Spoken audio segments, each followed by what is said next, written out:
Hi, AniQuest here. This is my recap for the anime Windbreaker. If you dig my recaps, don't forget to subscribe and smash that notification bell.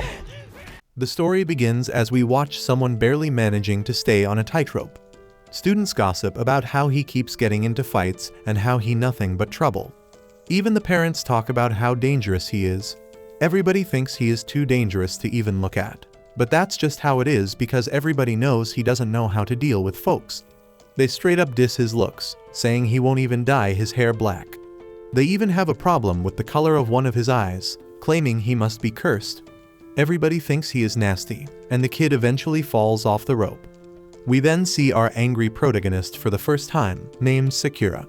He explains he digs strong folks and doesn't give a damn about the weak. Nearby, some dude's harassing a girl, asking if she wanna do something. She says she wanna smash some eggs on their heads, but that'd be a waste of good eggs. The guy warns her not to act all high and mighty, and he stops her from bouncing. Sakura then explains that what he hates the most are weak people who think they are strong. Sakura interferes with the gang of harassers and tells them that it's too early to be acting so lame. The leader tries to attack Sakura, but sad to say, he is exactly the type Sakura despises. Sakura drops this dude easily and wonders what the hell is going on in his head to make him think he is strong when he ain't. Sakura demands they remember his name and face, so they can warn all the weaklings they know to run when they see him. Sakura is a bit of a psycho, because he also wants them to know his name, so they can tell all the strong peeps how to find him. He announces he is Sakura Haruka from Furin High School. Sakura leaves these jerks, but the girl stops him to say thank you. Sakura is all confused, wondering if she is talking to him.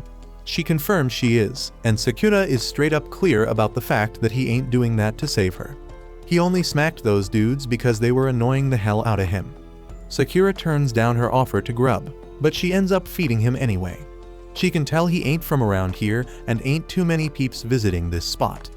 She explains that the gang he had just fought has been causing a lot of problems, and the town's public safety has become non-existent. She admits she ain't from around here either and introduces herself as Tachibana.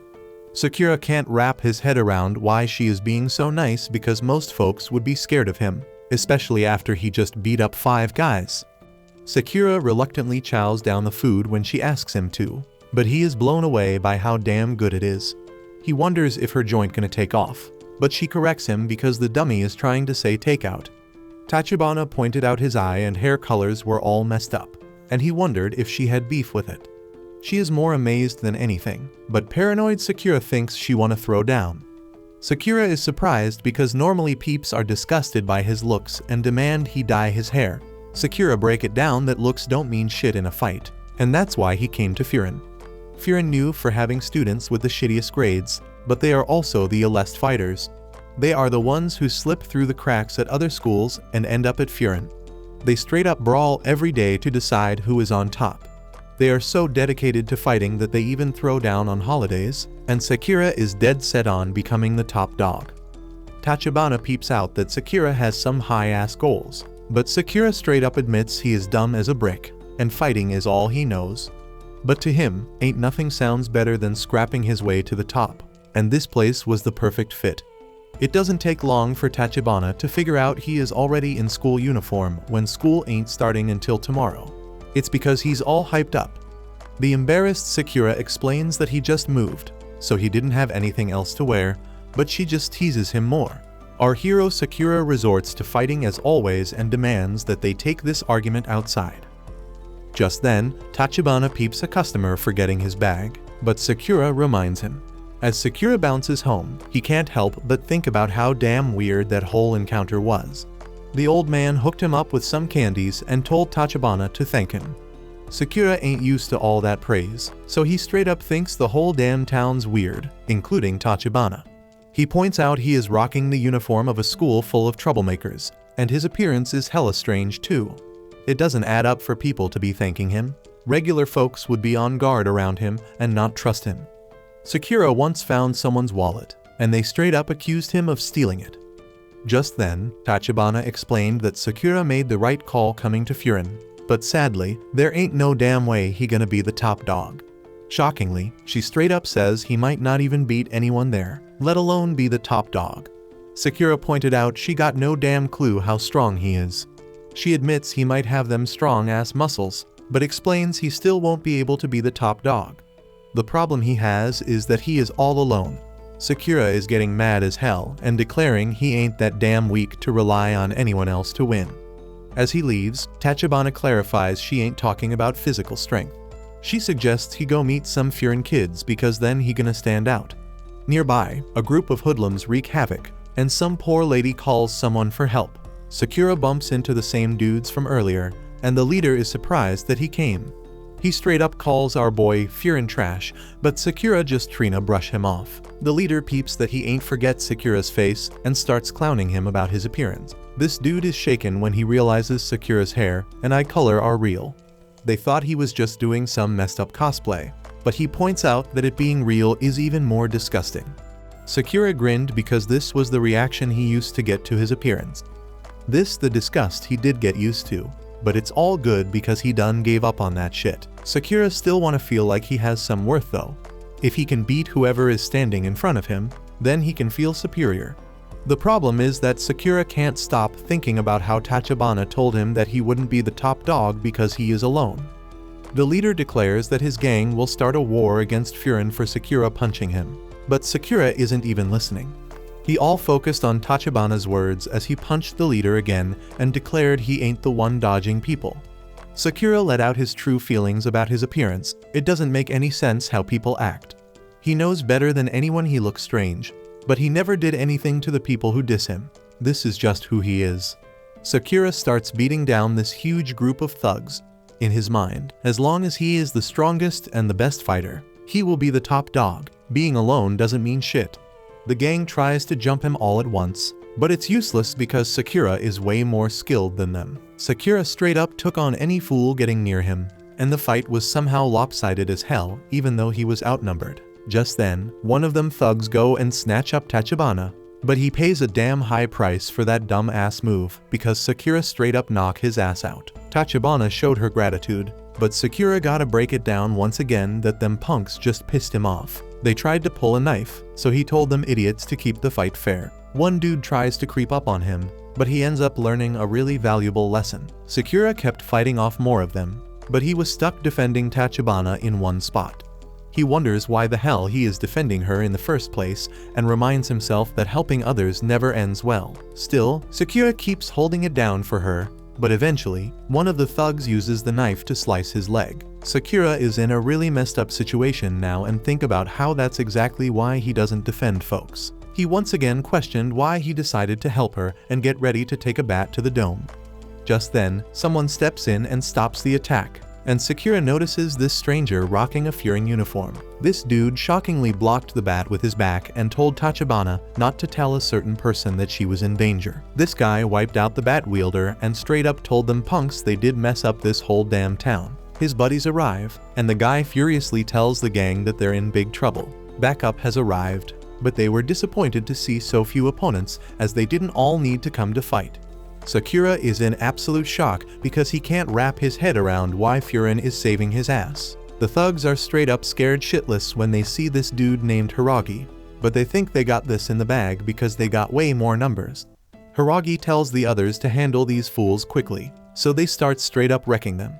One dude goes and attacks Sakura, and Sakura is stuck in a messed up spot because his leg ain't moving. Hiragi saves his ass again and tells Sakura to fall back if he hurts. Sakura gets all pissed and points out that Hiragi ain't his boss, explaining that the thugs were his to take on. Hiragi just tells him to stop moving around because it makes it harder for them to protect him. Sakura is completely shocked, and he looks around to find that the people of the town are cheering on the Furin guys. Sakura can't believe what he is hearing, and Tachibana reminds him about how she said the town's public safety was practically non-existent. But that all changed, and it all thanks to the Furin students. The first thing they did was put up a notice board at the town's entrance. It is straight up to say that if someone brings trouble to the town by harming people or property, they gonna handle them, no matter who they are. Tachibana explains that somewhere along the line, the town's folks give the Fear and students a new name because they fought to protect the town. They are known as the town's Bofurin shield, called Windbreaker. After the fight, all the town's folks come out to thank the boys. Even though they used to be seen as low-level troublemakers, the Furin students now got mad respect in the community. However, they still throw down a lot. They are loved by everyone. But most importantly, they are needed. Sakura was straight up blown away by how damn different this town is because the fighters get treated like heroes. They look like thugs and throw down all the damn time, but ain't nobody scared of them. Sakura feels all sorts of emotions, and he in shock when the townspeople tell him he did a bang-up job holding it down all by himself. Some sweet little old lady even offers to patch up his wound. But Sakura can't handle all that kindness and demands they all cut it out. Tachibana stays calm and starts taking care of his wound, reminding him that she said he was all alone. But she explained that she could see right through him and know he ain't choosing to be alone. She can't fully understand him, but she explains that the people in this town need his strength. Sakura can't process all this shit happening and straight up declares he doesn't need anybody and doesn't want to get involved. Tachibana is quick to point out though, that his actions say something different. She brings up the old man he helped and how he fought hard to protect her. Tachibana says he ain't given up on people, and he doesn't have to.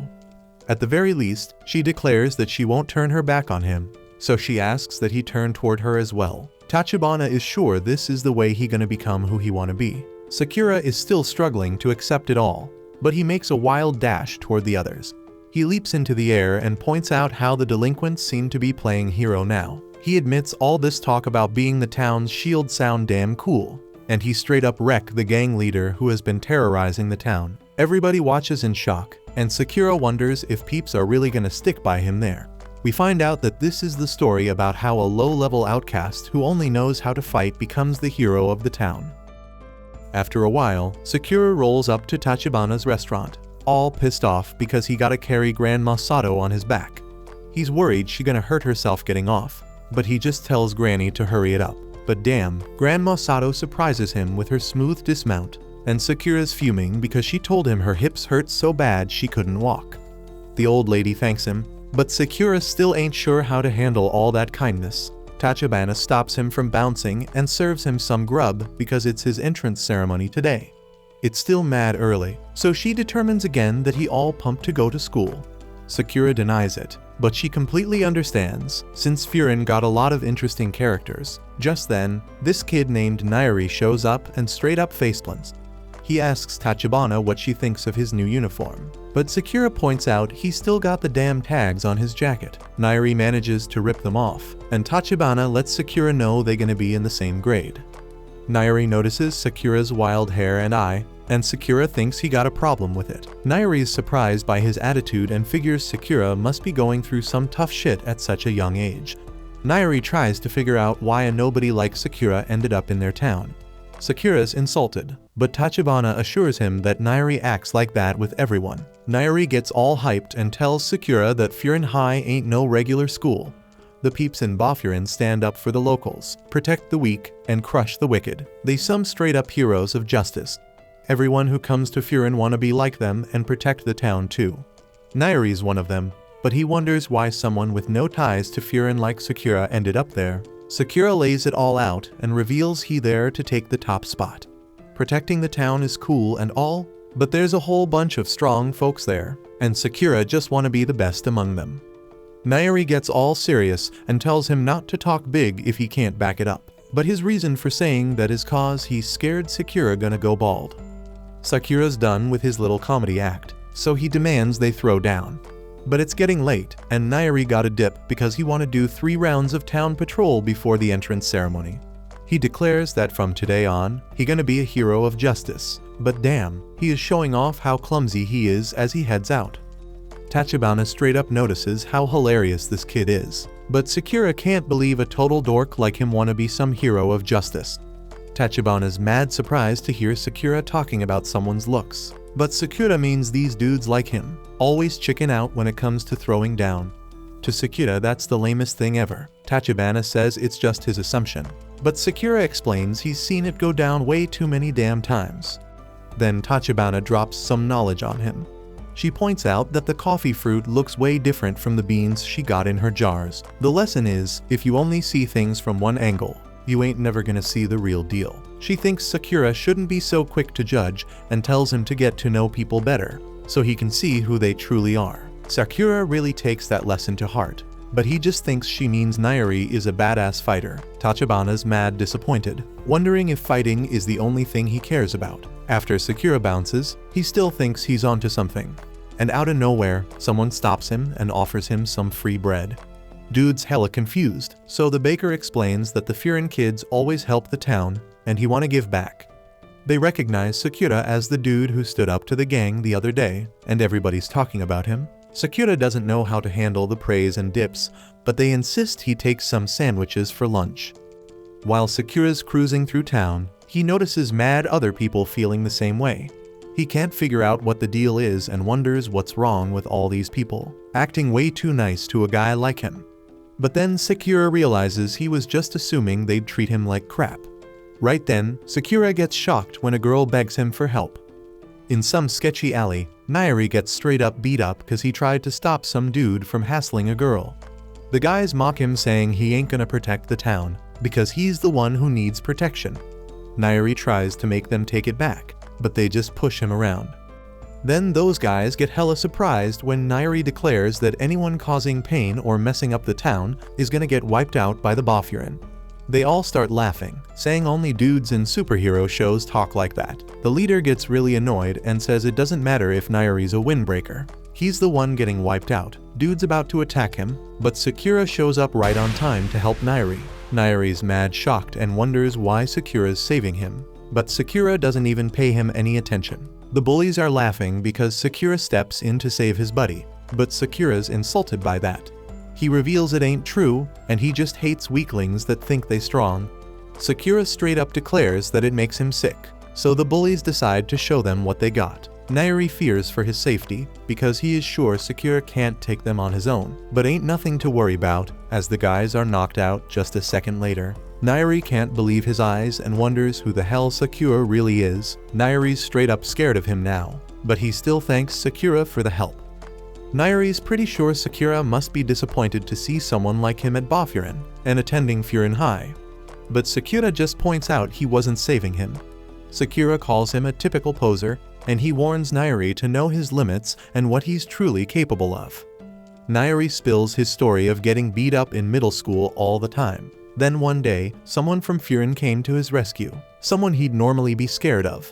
But in that moment, that person was hella cool, and Nairi wanted to be just like him. So he enrolled at Furin to become awesome too, but now he's realizing just how pathetic he is. Sakura realizes he made assumptions about Nairi being a coward in fights, but it's clear that Nairi can stand up for himself. Sakura tells him he's a weak fighter, but there might still be a chance he's not totally lame. Nairi's mind is blown, and the girl he protected shows up to thank him for having her back. She thanks Sakura too, but he tries to bail. Nairi stops him and pulls out his little notebook again. He bombards Sakura with questions about his height, weight, blood type, and hobbies. The kid goes nuts analyzing Sakura and taking notes like crazy. Sakura cuts him off, so Nairi explains he likes gathering data on guys he admires and finds cool. Sakura basically tells him to do his thing, so Nairi takes it as an invite to observe Sakura up close and personal. Nairi offers to give him a tour, claiming he may not be much help in a fight, but he's the best damn guide when it comes to the town and its people. Sakura's taken aback when Nairi declares he can guide Sakura all the way to the top, but in the next moment, Nairi gotta push Sakura to get a move on. But Sakura's all about chowing down cause he gets hella hungry after throwing down. Sakura's amazed by how bomb the bread tastes, and Nairi gets caught up in it too, but then he realizes they gotta hustle and get to school. Finally, the two of them make it to school, and Sakura's pumped cause there's gonna be a whole bunch of people, just like the dudes he met before. Nairi peeps the class roster and gets all hyped because he sees that he and Sakura are in the same damn class. Nairi's mind blown by all the other names on the list, but he ain't actually know any of them personally. They just people he looks up to. Sakura don't think it matters who's in their class, but Nairi points out they're gonna be spending a ton of time with these folks. Right then, Nairi gets shocked by this one name in particular, and Sakura points out he looking really drained. Nairi shakes it off and asks Sakura to try and be friendly with everyone in class, maybe even flash them a smile. Sakura thinks Nairi must be kidding, but Nairi reminds him that the Boffurin peeps came together to protect the town. Sakura ain't from around there, so these dudes definitely gonna ask why he came to Furin. Nairi thinks it's crucial to show that Sakura ain't no threat, and he ain't the enemy of Boffurin. But Sakura ain't even paying attention, cause he busy getting warmed up. Nairi wonders why, and he's shocked when Sakura says he just preparing for anything. Nairi's disappointed cause Sakura ain't listening, and he points out that even the slightest misunderstanding as an outsider could turn the whole damn school against him. Sakura doesn't even give a damn if every single person turns on him, and he reminds Nairi that he there to fight his way to the top. Sakura struts into the class, and Nairi freaks out cause it's hella obvious that everyone is staring at him. The class full of some hardcore looking students, but Sakura couldn't ask for a better crowd.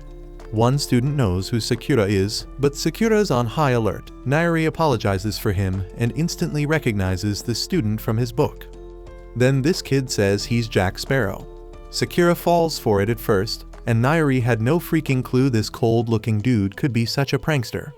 Nairi knows his name's actually Suo, and Suo says his eye patch seals away an ancient Chinese spirit in his right eye. Sakura loses his temper when he realizes this kid's all talk. But then Suo gets serious and steps up to Sakura. The vibe gets tense, and Nairi's thinking people from out of town really get treated as anomalies. Sakura gets ready to throw down, and Nairi's scared there might be no way to stop it. Just then he's shocked when Suo just pets Sakura on the back, and compliments him for being the star of the main street brawl that happened the day before. The other students wonder what he's talking about, so Suo explains that before Hiragi showed up, Sakura was already holding it down and protecting the town. Nairi had no clue about this. The other students start gathering around Sakura. There were rumors about some unknown student in their uniform, and they glad this person did a solid job helping the town. They get a bit too close for comfort, but Nairi figures it's better than them turning on Sakura. It's pretty clear they don't see him as an enemy, so Nairi relaxes because the person he was scared of before should be cool with Sakura too. These dudes still wonder why Sakura came to Furin in the first place, so Sakura spills that he came to snatch the top spot. They all surprised, so Nairi tries to explain that Sakura ain't there to hold them down and beat them up. But Sakura says he actually is, but his new buddy steps in and tells him to chill. Just then a table gets tossed, and it's some straight up terrifying student. Sakura gets an excited look on his face, but Nairi begs him not to fight this guy. He the most dangerous dude in their class, maybe even the whole school, and his name's Kyotaro. Sakura declares he prefers fighting mad dogs like him, so Kyotaro says he'll crush him. Kyotaro throws a powerful punch, and Nairi's shocked when he realizes that Suo instantly moved him out of the way. Sakura dodges it too and gives props to Kyotaro, saying he's the type he expected to see at Furin. Kyotaro gets even more pissed, but Sakura's loving every second of it, because that's exactly what Sakura was hoping for. Nairi is shitting bricks, but Suo is pumped to see some shit go down. Suo explains that Sakura screwed up by claiming he'd be the top dog in front of Kyotaro. Sakura's trying his damn best to dodge Kyotaro's attacks, while Suo spills that Kyotaro's been repping Furin High School since his middle school days. Because of his dedication, Kyotaro was the only one allowed to call himself Boffurin before officially starting shit. He's so damn loyal to the top dog that he's earned the nickname the Top Dog's Fanatic. Some other student begs Suo to stop the fight because he's convinced the new kid's gonna get his ass handed to him by Kyotaro. But everyone's jaws drop when Sakura dodges another attack and lands a counter. Sakura points out that Kyotaro's just a fanboy of the top dog, meaning he can't think for himself. Dude probably can't even make his own damn choices, so Sakura makes it clear that a guy like that doesn't stand a chance against him.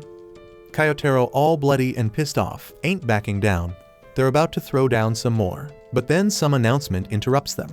The person on the other end is all clumsy with the damn microphone, but eventually welcomes all the students to Furin. Sakura's annoyed as hell by the interruption and just wants to get back to kicking ass, but all the other students are totally focused on the announcement, and Sakura wonders who the hell this guy is that managed to grab their attention. Turns out the dude's name is Yumemiya, and Sakura figures out he's Furin's top dog, the toughest man in the whole school. Everyone's waiting eagerly to hear what he's got to say, but Yumemiya goes and says he forgot. He just tells everyone to remember to enjoy their youth. They're in high school now, so they should make a shitload of memories. He suggests they all hit the beach and grab some shaved ice. Nairi can't freaking believe what this badass is saying, but Kyotaro thinks he's trying to mock the top dog. Yumamiya figures with so many students, there's bound to be some beef, but he assumes they ain't troublemakers who'd start a brawl on the first day. Kyotaro tries to hide the fact that there's some troublemakers throwing fists on day one, so he wipes the blood off his face. Then Yumamiya gets dead serious for one message. He tells everyone to defend the damn town. They were given the name Boffurin, so they gotta protect the people and every damn thing that matters. That's the school's one and only rule, and all the students accept that shit. Sakura's freaking shocked that this dude ain't even in the damn room, but everybody's all eager to follow his orders, and he wonders just how badass of a fighter Yumamiya is. Suo wants the two fighters to shake hands and show some deep-ass understanding of youth, but Sakura ain't even thinking the fight's over yet. Nairi wonders why Sakura's turning all red, but Sakura shuts his ass up. Suo reminds Kyotaro that Yumamiya wouldn't be happy hearing he fought a classmate, and he tells Sakura that showing respect to other students is crucial if he wants to be the top dog. Surprisingly, Kyotaro wants to shake hands, so Nairi begs Sakura to hurry the fuck up and do it. Sakura gets ready for it and tells himself to just shake the damn hand. Sakura must have been through some real tough shit because he's gotta remind himself not to slap Kyotaro's hand away or toss his ass to the ground. Sakura shakes his hand, but thinks it feels hella weird touching people outside of a fight. Suo's glad to see their youth burning bright, but their grip is so damn tight that they both wonder if the other's a freaking gorilla. The other students go wild and can't believe Sakura actually landed a hit on Kyotaro. Sakura's surprised by how nice they're being, but he realizes it's been like this the whole damn time since he came to Furin. Sakura's all quiet in his thoughts, but the other students are wondering if he got choked out or some shit. Sakura joins in the fun and points out he ain't getting choked out that easily. In his mind though, he's thinking he had no freaking clue people could be so friendly. Just then, the students are told to go outside, and moments later Sakura's surprised they gotta paint over some graffiti. Sakura's clueless why the hell they're doing this, but Nairi's taking pride in doing a good job, and Suo's complimenting his painting skills. We take a look back to right before this painting shit happened, showing what went down when they were told to head outside. The student who ordered them explains he's gonna get in deep shit if they take too damn long. It took them almost 8 minutes to get their asses out there, so Haragi explains toddlers could move faster than these dummies. Sakura tells Nairi he saw Haragi when he saved Tachibana, but Haragi overhears and gets furious. Sakura ain't supposed to mention Tachibana being there, and Haragi explains he's gonna be in some serious shit if word gets out Tachibana was in danger.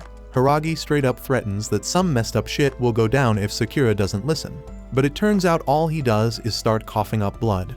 Haragi pops some stomach meds and explains that he don't know what brought Sakura to this school, but he chose one hardcore leader to roll with. Nairi's wondering what kind of dude Haragi is, so Sakura explains that he's the type of weirdo to stress himself out until he's got a stomach ache and needs an anti-gas pill.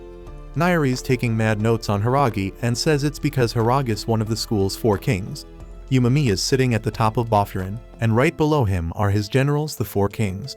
Each one's like a captain for all 3 years of a class. Haragi splits the students into groups with a 2nd or 3rd year as the captain, and he says they're gonna patrol the town. Haragi is the captain of Sakura's group, which also includes Nairi, Suo, and Kyotaro. Kyotaro and Sakura are in the same group because Yumamiya told Haragi to keep a close eye on the troublemaking fistfighters. The guys are shocked that he knows about the fight, so Sakura points out he was just defending himself. Haragi's gotta pull them apart so they can keep patrolling. Sakura points out all they doing is walking around, and wonders why they ain't beating up some intruders. But Haragi explains that it'd be offense, not defense. Just walking around in their uniforms is enough to scare off the smaller crews, so that's the plan. Sakura thinks it's hella boring, but Haragi points out that only liking fights doesn't make him much fun either. Right then Haragi does his duty and helps an old man on a ladder. Turns out they're painting over graffiti because that's part of Boffurin's job. When they're done, they get some grub as a thank you. Haragi gets why Sakura's all about fighting because all them other Boffurin guys used to be the same way. But eventually they realize being needed by the townspeople is fun too. Sakura gives it some thought and takes a bite of the snack. They come across a tunnel where Sakura spots a symbol of a damn ugly dog. Nairi wishes Sakura would watch his words, and he explains they're at the border between Boffurin and another team's turf. Once they cross the train tracks, it's a whole different country with its own damn rules. It'd be hella dangerous to stir up some shit over there. The other team's symbol is a lion's head, and they believe strength is everything. That's supposed to scare off outsiders, but that's the kinda motto Sakura digs. Right then, the crew peeps a Furin middle schooler getting chased down by the lion's head fools. It's clear as day that this kid ain't gonna make it across the damn train tracks in time, so Hiragi just bows his head because there's jack shit they can do. But then out of nowhere, everyone loses their damn minds when Sakura and Kyotaro go all out on the lion's head punks. Nairi's scared shitless because they ain't supposed to mess with lion's head turf. Sakura says the kid's on their damn team, so both Sakura and Kyotaro point out that it was the lion's head fools who started the interference. Sakura tells Kyotaro to bounce because he can handle this solo, but the dude don't listen. The lion's head fools start clowning on their own teammate for getting knocked out with a single kick. But Sakura's thinking about how ruthless they are because they're supposed to be on the same damn team. Right then, the lion's head clowns start shitting their pants because someone shows up after seeing what went down. Hiragi can't freaking believe it's this dude who showed up of all people. He spills that he's a lion's head second in command named Togami. Togami's wondering what the hell's going on and casually greets Hiragi. Hiragi explains that those fools were chasing one of their own. Sakura is getting irritated by how chill this dude is, but he can tell that Togami's legit when he figures out that Sakura and Kyotaro are the ones who knocked out his team member. The knocked out dude gets up all pissed off because they broke the rules and stepped into their turf. But Togami shocks everyone when he smashes a bottle over his damn head. Togame don't give a damn if it was their turf or not. He only cares that this kid lost the damn fight. Togami starts wailing on this fool, punch after punch, and explains that losing means he's weak. The lion's head crew doesn't like weak-ass members, so he keeps beating him down, but Hiragi steps in. Hiragi tells him he's part of Togami's crew, but Togami corrects him. He rips off the dude's lion's head jacket and says their crew don't need no weaklings. Everyone's in shock seeing this ruthless dude, but Sakura just thinks he's a lame ass. He thought the lion's head fools believed strength was everything, but he points out that beating up the weak don't really prove strength. Sakura stands right up to this dude, feeling disappointed because he thought he found a fun crew. Everyone's shocked seeing him stand up to Togami, and the lion's head fools are sure Togame's going to end his damn life for saying what he said. But surprisingly, Togami ain't tripping about it. He's more curious about Sakura's funky hairdo. Togami also ain't feeling Sakura's fast talking, and he gets all serious and says it pisses him off. Togami straight up announces that he's made his damn decision and declares that he'll beat Sakura to a pulp when the time's right. He even claims he's got Sakura's face memorized. The lion's head crew bounce after that. Nairi's scared shitless, pointing out that Sakura and Kyotaro might have just started a damn war. Suo calms his ass down and says he don't want Nairi ending up like Hiragi. Hiragi's so damn stressed that he's gotta slam down about 10 anti-gas pills. Nairi tries to remind him not to exceed the recommended dosage. Nairi wishes Sakura didn't provoke Togami and says maybe he would have let them off the hook after that kick. But Hiragi knows better. He explains that Togami's probably the most territorial dude in Lion's Head. He wouldn't have let that shit slide. But what's done is done. Then Hiragi shocks everyone when he admits that he should have made the first move and apologizes. He tells some middle schooler named Sasaki to come with them, so they can report to Yumamiya. Sakura can tell Hiragi's stomach is really acting up now, so he wonders if Hiragi's really scared as hell of reporting to Yumamiya. Yumamiya sounded pretty laid back during his announcement, so Sakura's wondering what kind of dude he really is. They get to the rooftop of the school, and everyone's amazed at how freaking dope it looks. Hiragi approaches Yumamiya, and Sakura gets ready to meet the big boss at the school. But all the students are straight up shocked when Yumamiya's just psyched about his damn plans. The fool wants to barbecue with everyone in the summer, and Sakura's wondering if this dude's really the top dog. Hiragi then says they've got a problem on their hands, but Yumamiya says he already knows all about it. That makes no sense since nobody could have told him about what happened yet. But it turns out that he's just talking about his damn plants. The rest of the crew's finally catching on to why Hiragi despises reporting to Yumamiya. The dude never listens to a damn word you say. Sakura tries to get his attention, but Kyotaro gets pissed off because he ain't letting anyone talk to his idol. Dude's ready to throw hands, but then he remembers Yumamiya's right here and wouldn't approve. So they all end up chilling and Yumamiya goes on and on about his plant empire, when they should be focusing on the real deal. Sakura can't even tell one plant from another. And while Yumamiya might be a good dude, Sakura's more confused than ever about why he's got mad respect from so many people. After sitting through Yumamiya's plant lecture for what feels like an eternity, This kid who got his ass whooped speaks up and spills about what went down today. He saw a shoplifter causing havoc in town, so he tried to chase him down. But before he knew it, he wandered straight into the Lion's Head territory. The goons were hot on his trail, and he had zero chance of outrunning them. Just when he was about to give up, Sakura and Kyotaro swoop in like heroes and save his sorry ass. Homie admired the Furin students so much that he wanted to be like them. But all he did was start a full-on brawl with a Lion's Head, dragging everyone into the mess. And for that, he's genuinely sorry. Yumemiya calls out Sasaki by name and gives him props for doing what he did. Sure, he may have inadvertently caused a war, but he did it while trying to protect the people of this town, so he has nothing to be sorry for. As for the war, he doesn't have to worry about it since Yumemiya says he will personally handle it. But real talk, he's dying to know how Sakura and Kyotaro pulled off the rescue. So Sasaki explains that they kicked one of the guys off his feet. Yumemiya knows damn well the Lion's Head ain't gonna be cool with that, but he can't help but find it hella amusing. Hiragi steps up and apologizes because all this craziness went down while he was supposed to be keeping an eye on them. But Yumemiya ain't laying blame on him because mistakes happen all the freaking time. And then Nairi rats out Sakura for making shit worse by taunting Togami. So Sakura explains that he couldn't stand Togami talking about strength being the only thing that matters, while the dude's just picking on the weak. So he said it to his face with no regrets. Yumemiya gets what went down, so he gets up and Sakura thinks he's about to throw down. But he just pats him on the head and says he was thinking the same damn thing because those dudes got a messed up mindset. And on another note, Yumemiya heard about Sakura's Main Street heroics yesterday, and today he saves Sasaki. So Yumemiya gives props to Sakura for looking out for the peeps here. Kyotaro's hella jealous because Sakura's getting all the attention, and Sakura's feeling some weird sense of ease around him. He's starting to get why folks are drawn to him all the damn time. It's because he's got this presence that makes anyone feel safe. But Sakura ain't letting himself get all cozy with that warmth, so he straight up slaps Yumemiya's hand away. Right then and there, Hiragi gets a call from his boy Kaji, but all he hears are the words Lion's Head before the call cuts off.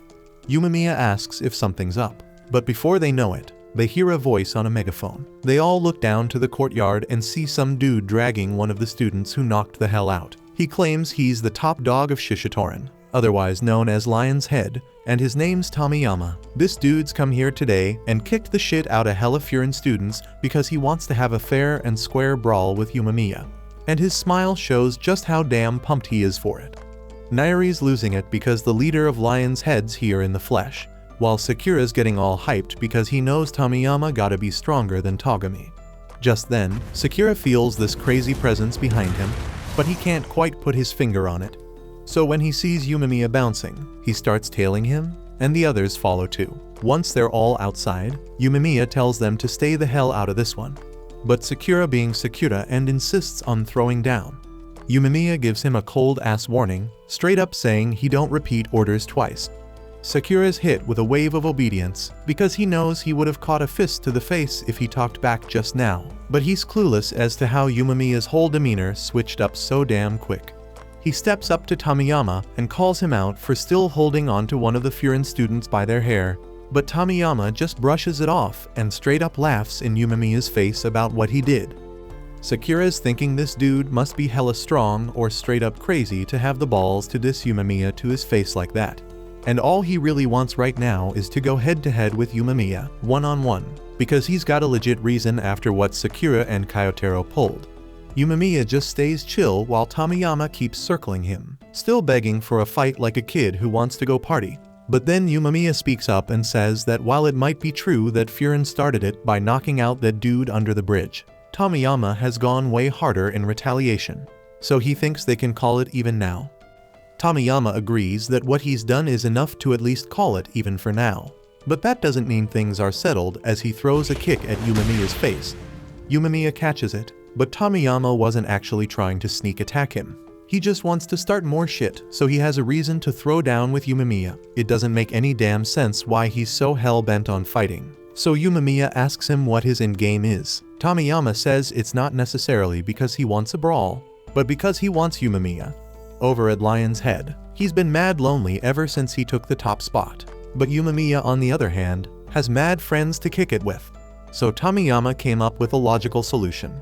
Take over all of Furin so he can have some damn fun too. Yumemiya gets where Tomiyama is coming from, but before he can even try to reason with him, some other members of Lion's Head show up.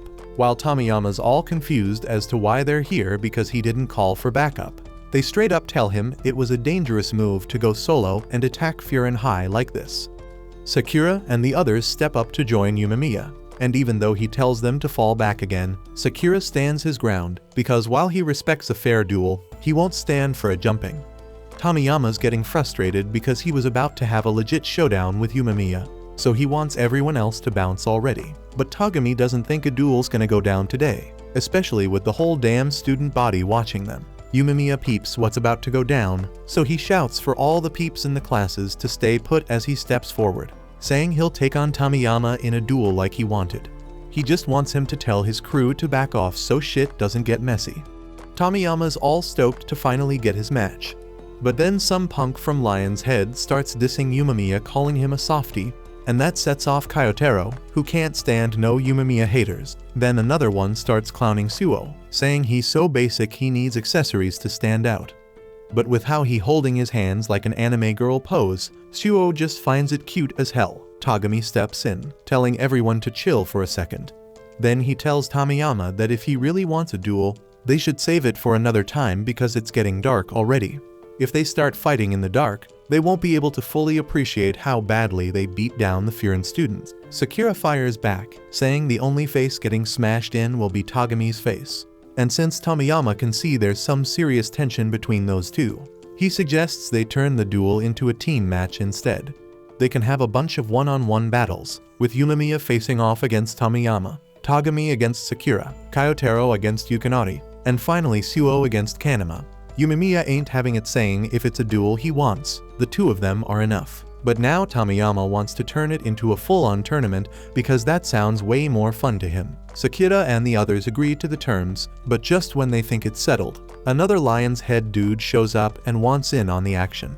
He's got beef with Hiragi, and Hiragi's down to throw down, so he joins the tournament too.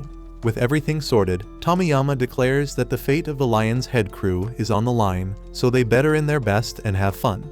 Later, they all hit up the cafe to eat some food and chill.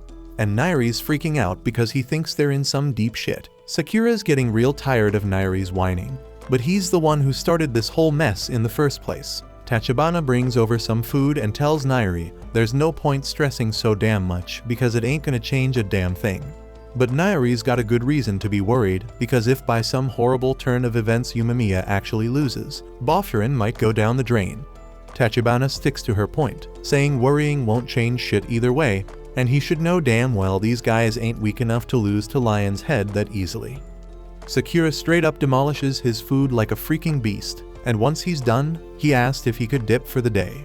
Nairi's jaws drop at how damn fast he finished, but they gotta wait for Yumemiya and Hiragi because they stayed back to persuade the other Furin students not to screw things up even more. Sakura gets that, but he's clueless why they had to meet up here of all places. So Suo breaks it down that this joint is like a chillaxing spot for Furin peeps, where they gather up before some major throwdowns.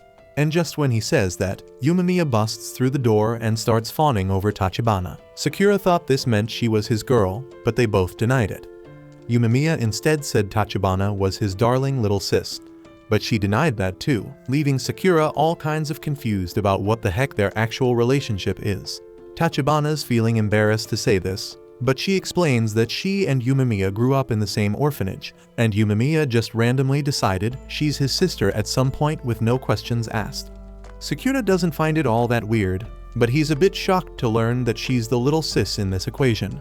She says she's only 16. But he thought she was at least 20 or something because she acts way too mature for her age. But as he's saying this, Kyotaro goes and throws a damn chair at him, getting on his last nerve. But what really freaks him the hell out is the way Yumemiya's looking at him, like he's about to unleash some serious pain on Sakura. He brushes it off and laughs it out, and then Hiragi reminds Sakura that he better never let Yumemiya find out Tachibana was ever in danger, or hell's going to break loose. A while later, Yumemiya is chowing down on his food, but Hiragi seems lost in his own damn thoughts. He's been thinking about the ex-top dog of Lion's Head, and that gets Sakura wondering if Lion's Head used to be different back in the day. Those dudes believed in pure strength and had a whole bunch of muscle on their squad, but they'd never stoop so low as to chase down some middle schooler and jump him. Furin even had a straight-up brawl with Lion's Head once, but it was always satisfying for everyone involved. But ever since Tomiyama took over, shit's gone down really fast. Dudes picking fights left and right, and things ain't been the same since. Yumemiya's pretty damn sure Tomiyama's to blame, even though he ain't got all the deets. But if they throw down tomorrow, they'll find out for sure because sometimes punches are the only language dudes like them understand.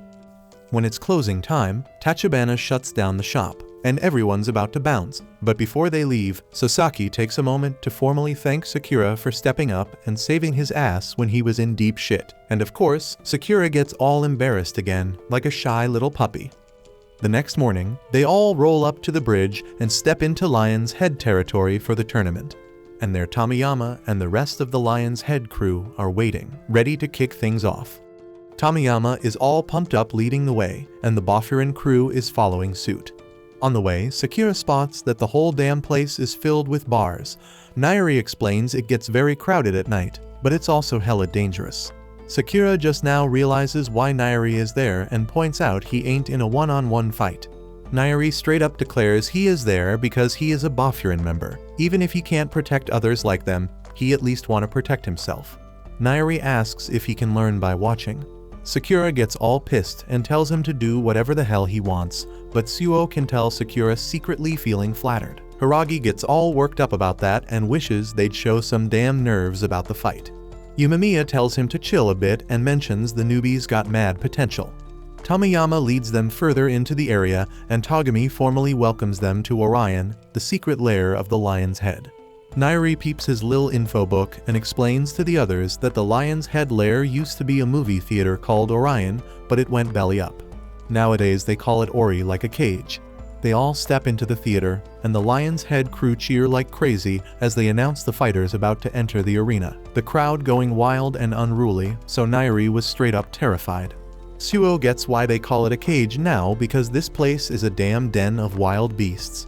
Nairi starts wondering if they're gonna make it back home or even make it out alive. Sakura sees this and reminds Nairi that he is there to study. He tells Nairi to keep his eyes forward, and Nairi refocuses on that. Tomiyama announces it's time to kick things off, and Yumemiya points out he turned this whole thing into a damn spectacle. Yumemiya tells his crew that even though it's a big event, the only fight that truly matters is his one-on-one with Tomiyama. The rest of their wins or losses don't mean jack, so they should feel chill when they step on that stage. Sakura straight up rejects that and declares he ain't planning to lose, whether it counts or not. The others agree, and Yumemiya stoked about how dependable they are. Tomiyama want to throw down with Yumemiya first, but ain't no way they letting the captain start the battle.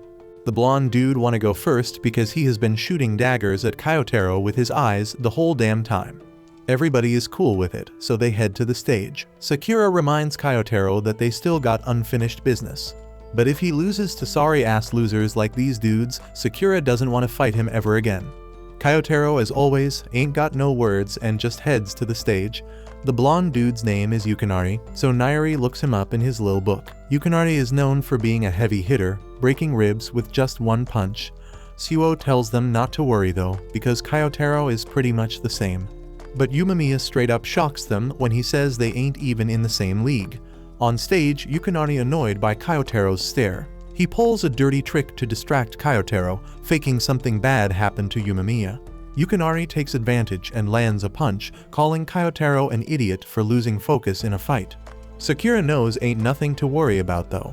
Kyotaro just building up his rage and straight up wrecks Yukinari. He calls Yukinari an idiot and reminds him to show respect when talking about Yumemiya.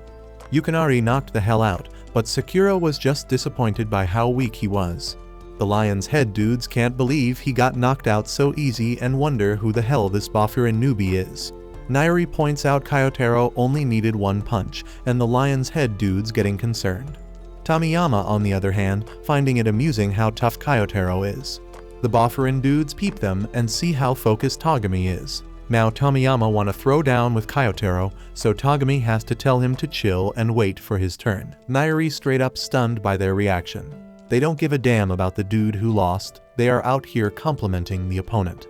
Nairi is more certain than ever that there's definitely something off about these two dudes. Yumemiya points out Kyotaro has always been tough as nails, so it ain't no surprise a punch to the face doesn't faze him. Nairi was still shocked by it, but Sakura ain't because he had already gone up against Kyotaro.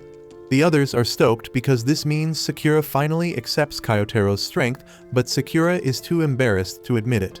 While they argue, Yumemiya peeped the Lion's head leaders. Tomiyama wondering how Togami would take down Kyotaro if they had to throw down.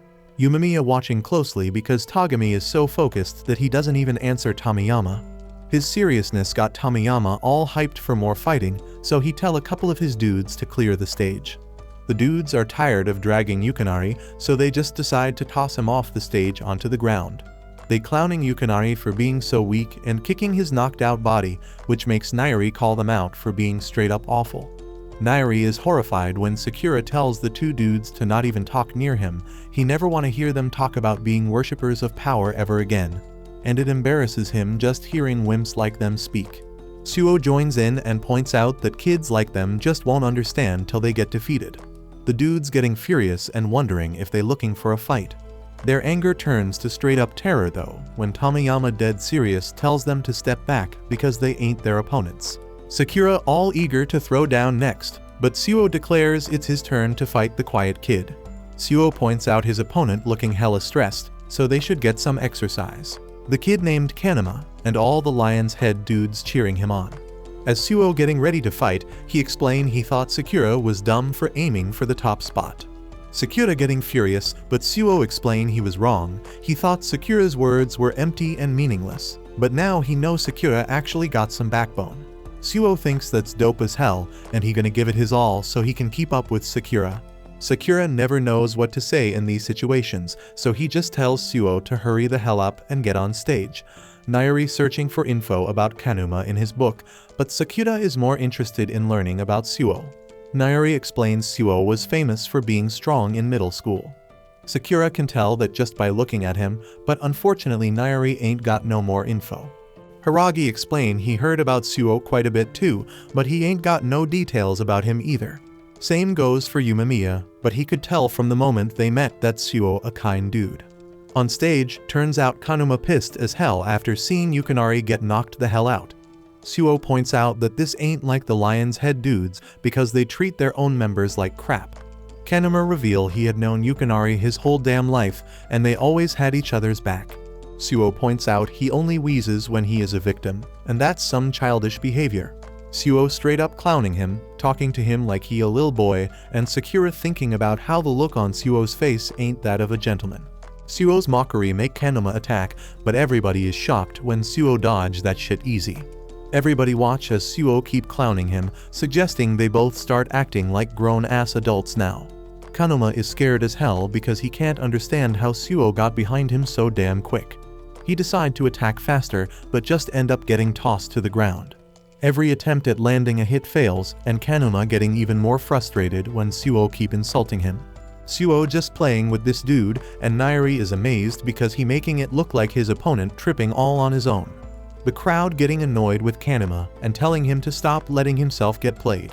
Kanuma think about how they ain't got a damn clue what it's like to have every damn move you make easily countered, and he wish they could try and throw down with Suo. Yumemiya realize Suo ain't no regular gentleman, and Sakura points out he ain't got an ounce of kindness. He is hella ruthless, tormenting a weaker opponent and making him look like a damn fool. Kanuma gets straight up wrecked, so makes it clear how big the skill gap is between them. Sakura says he'd want to end himself if he was Kanuma, but of course he ain't ever gonna be in that position. Hiragi is surprised to see Suo trying to prove a point in this fight, and Yumemiya figures it's because he got influenced by someone else. Nairi realize that too and think about how Suo want to keep up with Sakura. Suo's fight got Sakura's attention, so he wondering how he can get Suo to seriously throw down with him. The fight keeps going, but it's clear as day that Suo playing with Kanuma. Suo barely got a move to dodge all his attacks, and he dropped Kanuma once again. the crowd turning against Kanuma, and he is horrified when he sees that Tomiyama has fallen asleep watching the fight. What's even worse is that Togami ain't impressed at all, and he remembers what happened to that weakling under the bridge. Kanuma starts panicking, and his heart racing like crazy. Suo sees this better than anyone, and he explains that Kanuma finally starting to figure out what it takes to be a grown-ass adult. Kanuma losing his damn mind, so he goes in for an attack, but Suo shut him down right then and there. Kanuma was shocked when Suo revealed he already knew what going on in his head. Suo assumes Kanuma imagining himself turning into the person he used to mock. And that's good for him because the answer to being an adult is imagination. Kanuma is scared as hell, but Suo calmly points out he can move on to the next step now. Suo keep being ruthless with his teaching, explaining to Kanuma that he need one more thing to turn his imagination into reality. Suo gets ready to attack, so Kanuma begs him to stop. Right then Togami asks Suo to end the fight. Kanuma doesn't get why, so Togami just tells him he humiliated them enough. Togami corrects himself though, because Kanuma can't humiliate them no more because he ain't part of Lion's head anymore. This was Kanuma's worst nightmare, and his imagination just became reality. Suo's final lesson is that being an adult means being able to feel for others. To do that, you need imagination and experience. Suo is actually happy for Kanuma because at least he learned something. As Suo bounces, the Lion's Head crowd is dead quiet after witnessing those straight-up violations. And to top it off, they realize Suo's just a freshman at Furin. They're starting to get that messing with Bafurin will be a big mistake. Umemiya gives props to Suo for that mind-blowing victory, saying he's hella strong. But Suo doesn't see himself as all that impressive. On the other hand, Nairi is beyond impressed because he's never seen anyone move like Suo. He asks if it's Kung Fu or some other martial arts style, but Suo can't really answer because he don't know. His instructor was self-taught, so he mixed in a little bit of every martial art. But that aside, Hiragi points out how damn surprising it was to see Suo get all emotional. He's a bit embarrassed that he went so far as to humiliate Kanuma, but he did it for Sakura's sake. Sakura doesn't want to take the blame for Suo's actions, but he warns Suo to take the fight seriously if they ever throw down. Nairi's getting tired of Sakura always thinking about fighting everyone, but Suo doesn't really want to tango with him because he knows Sakura would be a pain in the ass in a real brawl. Hearing that Sakura loses his cool and almost jumps on Suo, Nairi has to use all his strength to hold him back, and Umemiya's just glad everyone's getting along, if you can even call it that. Right then they peep Kanuma dragging his bestie's unconscious body across the floor, looking like a total wreck. Once Yukinari finally wakes up, he looks over at Kanuma who seems like he's about to lose it. So he crawls over and asks if Kanuma lost his fight too. Kanuma can only muster up the words "it's over" because now that they both got their asses handed to them in front of the Lion's Head crew, they'll be punching bags for everyone else from now on. Tomiyama's still pumped as ever, and now he wants to throw down with Suo too. But Togami wants to keep things in order, so he asks who's up next for their fight. Sakura finally thinks it's his damn time to shine. But as he stands up and turns to Togami to head onto the stage, some other dude stands up and straight up points at Hiragi because he wants to throw down with him next. Hiragi still has some unfinished business with Sako, so he apologizes to Sakura because he gotta take the next fight. Sakura ain't having it because since both of the other first years got their chance to brawl, so there ain't no reason why his turn should be skipped. Hiragi brings up the fact that Sakura's supposed to fight Togami, but the dude doesn't look ready to rumble yet, so Sakura gotta wait a bit longer. Since Togami's the second in command at Lion's Head, it's usually Hiragi's job to throw down with him. But that doesn't mean he ain't got faith that Sakura can come out on top. The compliment straight up calms Sakura's anger towards Hiragi, but he's still pissed at the other dude for cutting in line and calling out Hiragi like that. Nairi thinks maybe the guy knows Hiragi from somewhere, but none of them know why they got beef because Hiragi doesn't talk about himself much. Meanwhile, as Sako's making his way up on stage, Tomiyama wishes him good luck in his fight, but Togami gotta be all condescending and asks if something went down between him and Hiragi, because Sako usually ain't one to pick fights willingly. But Sako just ignores Togami and keeps walking. Once the two are standing across from each other, Hiragi starts chatting, saying Sako did grow since the last time they crossed paths, but it's a damn shame he's repping Lion's Head now because this fight's inevitable at this point. Sako stays silent throughout, and Tomiyama's bored of all the talking. so he straight up yells at them to start throwing down already. Since they're starting, Hiragi puts his hands up, and Sako straight up charges at him, throwing a barrage of punches and kicks, but Hiragi's straight up blocking them all like a pro. Sako keeps bringing the heat with his attacks, but by the end of his combo, Hiragi ain't got any damage on him. Sako backs off for a second and tells Hiragi not to look down on him like he used to because the old Sako is gone, and he's about to prove it right here. He straight up charges back in with a front kick, and Hiragi ain't letting it slide either. But damn neither of them making any damn progress in this fight because they ain't landed a solid hit yet. Then in the middle of one kick, Sako grabs his own leg and redirects the kick, barely missing Hiragi's face, and Hiragi's mind is impressed. Nairi's freaking out because Hiragi's playing defense, and the Lion's Head crew are all in, rooting hard for Sako to take down Hiragi. Even Tagami's mind blown by how sick Sako's fighting skills are. But Tomiyama ain't thinking it's all that strange because he personally chose Sako as one of his top 5 dogs. Tagami has to admit that while he may not get Sako as a person, he's fought the most out of anyone here and nearly burned himself out when he first joined Lion's Head. Back to the stage, Sako's still bobbing and weaving Hiragi's attacks, but he's taking the time to call him out for having zero style, just relying on brute strength. Sako's saying Hiragi ain't changed one damn bit, but Hiragi can see the transformation in Sako, especially with how chatty he's getting right now. Hiragi remembers Sako never opening his mouth the whole damn time he was teaching him how to throw down. But bringing up the past pisses Sako off and makes him charge at Hiragi one more time. But this time he's speeding up like crazy. He catches Hiragi off guard, knocking him back with a kick to the damn face. Everybody's jaws drop seeing Hiragi get knocked out so damn easily. Sako stands tall over him, wondering when the hell Hiragi got so weak. He blames Hiragi's weakness on hanging out with all these damn Furin clowns. Sakura starts getting mad, but not at Sako, rather he's pissed at Hiragi for letting himself get dropped like a punk. Suo finds the whole damn thing funny, but mostly because Sakura's starting to show more love for his crew. Sakura gets all embarrassed by Suo's comment and claims he was just pissed because Sako was clowning them. But Yumemiya steps up and tells everyone to chill because it ain't over yet. Then he turns to Sako and reminds him that Hiragi is one of the 4 kings of Boffurin, and specifically he is their Tamonten. So he asks if Sako knows what Tamonten is also called. Sako doesn't get the point of that dumbass question, but when a hand lands on his shoulder, he's straight up shocked to see Hiragi back on his feet, ready to throw down. It's been a minute since he got kicked like that, so he really felt it. But he knows it made him look weak as hell. He gives props to Sako for getting so damn strong since their last encounter, like a whole new person. But as the Tamonten of Boffurin, he gotta flex a little, so he pops his stomach meds and gets ready for round 2. We go way back to middle school when Sako was caught up in some serious bully drama. The dude was just trying to do his own thing and getting good grades, but these haters couldn't stand him shining. They came at him hard, throwing down fists like there was no tomorrow. But then Hiragi swoops in like a hero to save the damn day. Fast forward to the present fight. The shit is turned into a straight up slugfest. Both sides throwing punches left and right, taking hits and dishing them out. The crowd's faces frozen in amazement at what's going down. Even Sakura can't wrap his head around how freaking strong Hiragi is. Suo lets Sakura know that Hiragi had to be a beast to earn a spot as one of Boffurin's kings. The whole damn town knows he's a force to be reckoned with.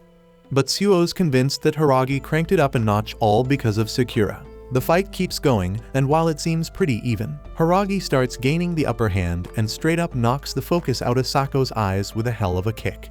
Sako can't figure out how the hell Hiragi's still so damn strong compared to him, even after all the training he went through to improve himself, especially since he has been chilling and living the easy life with his friends here. We flash back to Sako's middle school days right after Hiragi beat the crap out of those bullies. Sako couldn't wrap his head around why Hiragi went out of his way to help him. Hiragi didn't think he needed much of a reason to lend a hand to someone getting jumped. But he tells Sako straight up that he needs to learn to stand up for himself because that's the only way he gonna handle bullies like those. He reaches out a hand to help Sako get back on his feet, but instead of taking it, Sako grabs his sleeve and begs Hiragi to teach him how to throw down. Hiragi agrees, and from that day on, Sako trains hard with him and holds a ton of respect for him. It ain't like Hiragi was trying to gather followers or nothing, but people naturally looked up to him because of his raw strength. and Sako was damn proud to be one of them. On the day Hiragi graduated from middle school, Sako was straight up grilling him for getting into Furin. He was convinced Hiragi would be on some next level shit there. But damn, all that grilling got too damn heavy for Hiragi to handle. So he straight up tells Sako not to tag along. He knows once he steps foot in Furin he gonna be under this dude Umemiya. He can't live up to Sako's sky-high expectations. He wants Sako to find his own real goal instead of being his damn fanboy. Sako can't wrap his head around what the hell just went down. His idol essentially ditched his ass. So he takes out all that frustration by straight up whooping the asses of a local gang all by his damn self. And while he's standing there surrounded by bodies, Togami and Tomiyama roll up on him. They hella impressed by his skills and offer him a spot on their crew. Sako asks if they got strong people on their team, and Togami's like, hell yes, strength is everything to us. The stronger you are, the higher you climb. But Sako doesn't give a damn about no hierarchy shit. He just wants to fight strong people, so he can get stronger and make Hiragi regret dumping him. That's why he straight up refuses to lose to Hiragi in this damn fight. Unlike Hiragi, he ain't been wasting time making friends, but he's been improving himself to be stronger than Hiragi. He charges forward trying to catch Hiragi off guard from below. Hiragi throws a punch to counter, but Sako pulls a slick-ass move, backflipping right over him and getting ready to land a punch. But damn, Hiragi ain't falling for that shit. He straight up boots Sako in the damn face, Sako's feet wobbling after that kick, but he ain't letting himself lose to someone who's satisfied being anywhere but the top. He tries to throw another punch, but this time Hiragi straight up catches it and apologizes to Sako for not being able to live up to his expectations. And right after that, he lands a punch so damn powerful that it gets Sako's soul searching real deep about why he was so damn angry. He knows Hiragi was looking out for him when he suggested finding a new goal, but he was being selfish as hell. He ain't want to hear Hiragi tell him not to tag along because all he wanted was to stick by Hiragi's side no matter what. He doesn't give a damn if he ain't the top dog or some shit. All he wants is for Hiragi to ask him to come along. Sako collapses on the ground, making Hiragi the clear victor of the fight. Everyone's still in shock from the crazy-ass show they just witnessed. Togami wastes no time getting up and calling for someone to haul Sako's ass off the stage because he lost. But after seeing how well Sako fought, they all got too much respect for him to do something so damn disrespectful. And to help his boy out, Hiragi offers to carry Sako off the stage, lifting him up on his shoulders and gently dropping him on the floor. Togami half-heartedly thanks Hiragi for the help, but mentions he didn't need to be so gentle with a loser's body. And since Sako lost, Togami tried to remove his lion's head jacket, but Hiragi grabs his hand, stopping him and says, "You might want to hold off on that shit till after your match. You never know what could happen." And before Hiragi bounces, he drops some knowledge on Togami, saying that running the team the way he is ain't gonna make them stronger. He walks his ass back to his seat, and Umemiya congratulates him on the win. But Hiragi is surprised because Umemiya ain't asking about Sako and what the deal is between them. Umemiya knows Hiragi probably don't want to talk about it, so he ain't gonna bother asking right now. He tells Hiragi he can spill the whole story when he's ready. But for now, they should just focus on watching the next fight. We watch Togami drifting off, reminiscing about the past. Tomiyama snaps him back to reality, reminding him it's his turn. Togami tells Sakura to get ready, and the whole squad goes wild as Sakura declares he already is. The cheers get intense, and Suo points out they're going way harder than before. Everybody sending Sakura good vibes in their own way, and Umemiya tells him to have a deep conversation. Sakura remembers a fight being like a talk, but he ain't even sure what that means. But screw all that because Sakura reminds himself he told the kid to trust him with everything. Sakura just want to wrap up the fight quick, but Togami want to take his time and savor it. The two fighters gear up, and the crowd goes absolutely nuts with anticipation. Sakura tries to throw the first punch, but Togami straight up tackles him. Togami almost lands a bone-chilling punch, but Sakura manages to escape. The crowd cheers even louder, and Sakura gotta pull himself together from the shock of what just went down. Hiragi thinks about how Sakura been showing off his badass fighting skills these past few days, but Togami is the one keeping all them crazy lion's head dudes in line. He was only able to do that because he mad strong. Sakura points out Togami moving pretty damn fast for a dude who wanna take his time, but Togami doesn't even consider that a fast pace. Togami decides he gonna keep at this speed till Sakura can keep up, and Sakura is down to play along. They keep throwing down, and everyone's mind blown by Togami's insane speed. Nairi wondering if Sakura had more than just dodges in his arsenal. Umemiya breaking it down that Togami and Tomiyama always been the standouts among the Lion's Head crew. That means Togami on a whole nother level compared to the other dudes, and he damn sure Sakura is feeling that better than anyone right now. Just then Nairi goes all out celebrating as Sakura manages to land a hit, and Togami impressed he already catching up. But Sakura still ain't fast enough because Togami slams him down, and damn, he nearly crushes his skull. Togami remembers how Sakura dissed him in the tunnel, calling him lame. He explains that it really gets under his skin. Just then Sakura pulls off a sweet leg sweep on Togami, but Togami ain't having it and smashes Sakura's face into the ground. The crowd goes wild with cheers, but Nairi is freaked out. Togami pretty disappointed to see Sakura knocked out cold so easily, so he lets him know that he's way lamer than he ever could be. Sakura tries acting all cocky, but Togami schools him, saying only folks with power can act like that. Togami assumes Sakura is fronting because he's rolling with a strong crew, but when he is all by himself, he has no voice. Hearing that makes Sakura furious, so he swings at Togami. Togami points out that he's still talking, but Sakura breaks free and keeps throwing down. Sakura agrees that freedom is only for those with power. Without it, you can't be true to yourself. As Sakura making his stand, everyone's shocked when he lands a solid kick. Togami seems to see Sakura as one of the people Sakura hates the most, so Sakura decides he can't lose to him no matter what. Sakura taking control of the fight now, and the crowd go dead silent, witnessing Sakura's sudden transformation. Nairi always knew Sakura had strength, but even he didn't see this coming. Sakura is mad as hell, reminding Togami that losing to him means Togami is dead wrong about everything. The Lion's Head obsession with power would mean nothing.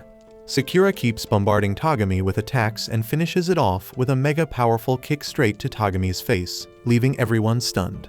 Togami tells Sakura not to get all cocky, and he counters with a devastating kick of his own, sending Sakura flying. Togami explains that their devotion to power ain't no joke. Everyone cheering as he proclaims all Lion's Head dudes always strive to level up. Togami stomps on Sakura's head, declaring that the Lion's Head guys way more powerful than those wannabe superheroes like the Boffurin crew. The whole crowd celebrating because they think Sakura down for the count, but soon knows the fight ain't over yet. Sakura still kicking it somehow, and he's straight up saying the Lion's Head dudes ain't about that real power. He suggests they switch up their name to the Bully Club, because that's more their style because they enjoying beating down dudes when they already down. They even chase down middle school kids just to beat them up. Sakura ain't taking no loss from dudes like them, but Togami had enough and stomps on his head again. Nairi can't even watch, but he's shocked when the crowd goes quiet because Togami ain't stomped Sakura's head this time. Togami is clueless about what Sakura talking about, so he steps away from the fight for a second. He thought Furin step on their turf for no reason, so he demand Kanema and Arima spill the beans. They admit they was messing with the middle school kid and try to put the blame on someone else, but Togami ain't buying it. He is straight up laying a beatdown on them, and everyone just watching in shock. Togami snatched their Lion's Head jackets off their lifeless bodies, and Tomiyama just tells him to quit stalling and get back to his fight. Togami apologized to Sakura for making him wait and declare it's time to keep it going. We take a trip down memory lane to a festival. Younger Togami is surrounded by a bunch of Lion's Head dudes, but he takes them all out. He is ready to throw down with even more of them. But then Tomiyama shows up, amazed that Togami took them all down solo. Tomiyama can see Togami got mad strength, so he asks him to roll with them. Togami mad confused, so Tomiyama explain he just joined himself, but he guarantee that Togami gonna dig being part of the Lion's Head. Togami is hesitant at first, but Tomiyama keeps pushing. Time pass, and they get really tight. One day, Tomiyama asks Togami if he know what devotion to power mean. It's a promise you make to stay true to yourself, never backing down for nobody, and power is what you use to set yourself free. Word starts spreading about how unbeatable Togami and Tomiyama are as a duo. They even roll into other crews' territories solo and come out on top. They come back from one of these brawls one day, and the other crew members can't even believe they went through all that just to get revenge for one of their own. Tomiyama ain't thinking it's a big deal, because he just trying to be the freest dude ever. Ain't nobody got a clue what he talking about, so Togami break it down. They have been taught that power is the ticket to freedom. It means the dude with the most muscle is also the most free. Tomiyama and Togami having a race to see who can be the ultimate free dude, so he hyping up the rest to join in. Togami thinking about how Tomiyama is straight up strong and having more fun than anyone else. Tomiyama like the prodigy of their devotion, like a son embodying the whole concept. Togami ain't even plan on racing Tomiyama. He just ain't good at hanging with peeps, but when he is with Tomiyama, he fits right in the crew. It's a blast, and he feeling hella liberated. Togami thought having Tomiyama as the leader would make the crew even more free, but now he see he was wrong. One day, after Tomiyama take over as the boss of Lion's Head, he thinking about how the leader gotta be the strongest and the freest. Togami is down with that idea, but Tomiyama looking all messed up because he realizes it ain't fun at all. He decides the only way to fix it is if everyone in Lion's Head is as strong as him. Togami stoked to hear that and thinks Tomiyama wanna train everybody up. Just then, some dudes from the crew roll in with a member who got wrecked by the Zinc boys. Togami ready to get revenge with Tomiyama, but he's straight up horrified when Tomiyama attacks the beaten up member. Tomiyama disappointed because the dude came back after getting crushed, and he explained that ain't gonna make him stronger. That means he can never be free, and that ain't no fun. That's when Tomiyama lay down the law that weak dudes ain't welcome in Lion's Head. He looking for Togami to agree, but Togami is still shocked. Togami is sure this ain't gonna make nobody stronger, but Tomiyama reminding him he the boss. He is the toughest and the freest, so he calling the shots. Then Tomiyama straight up tells Togami that if he ain't getting it, he better bounce. Togami straight up tripping about what he hears, but he agrees to do what Tomiyama says.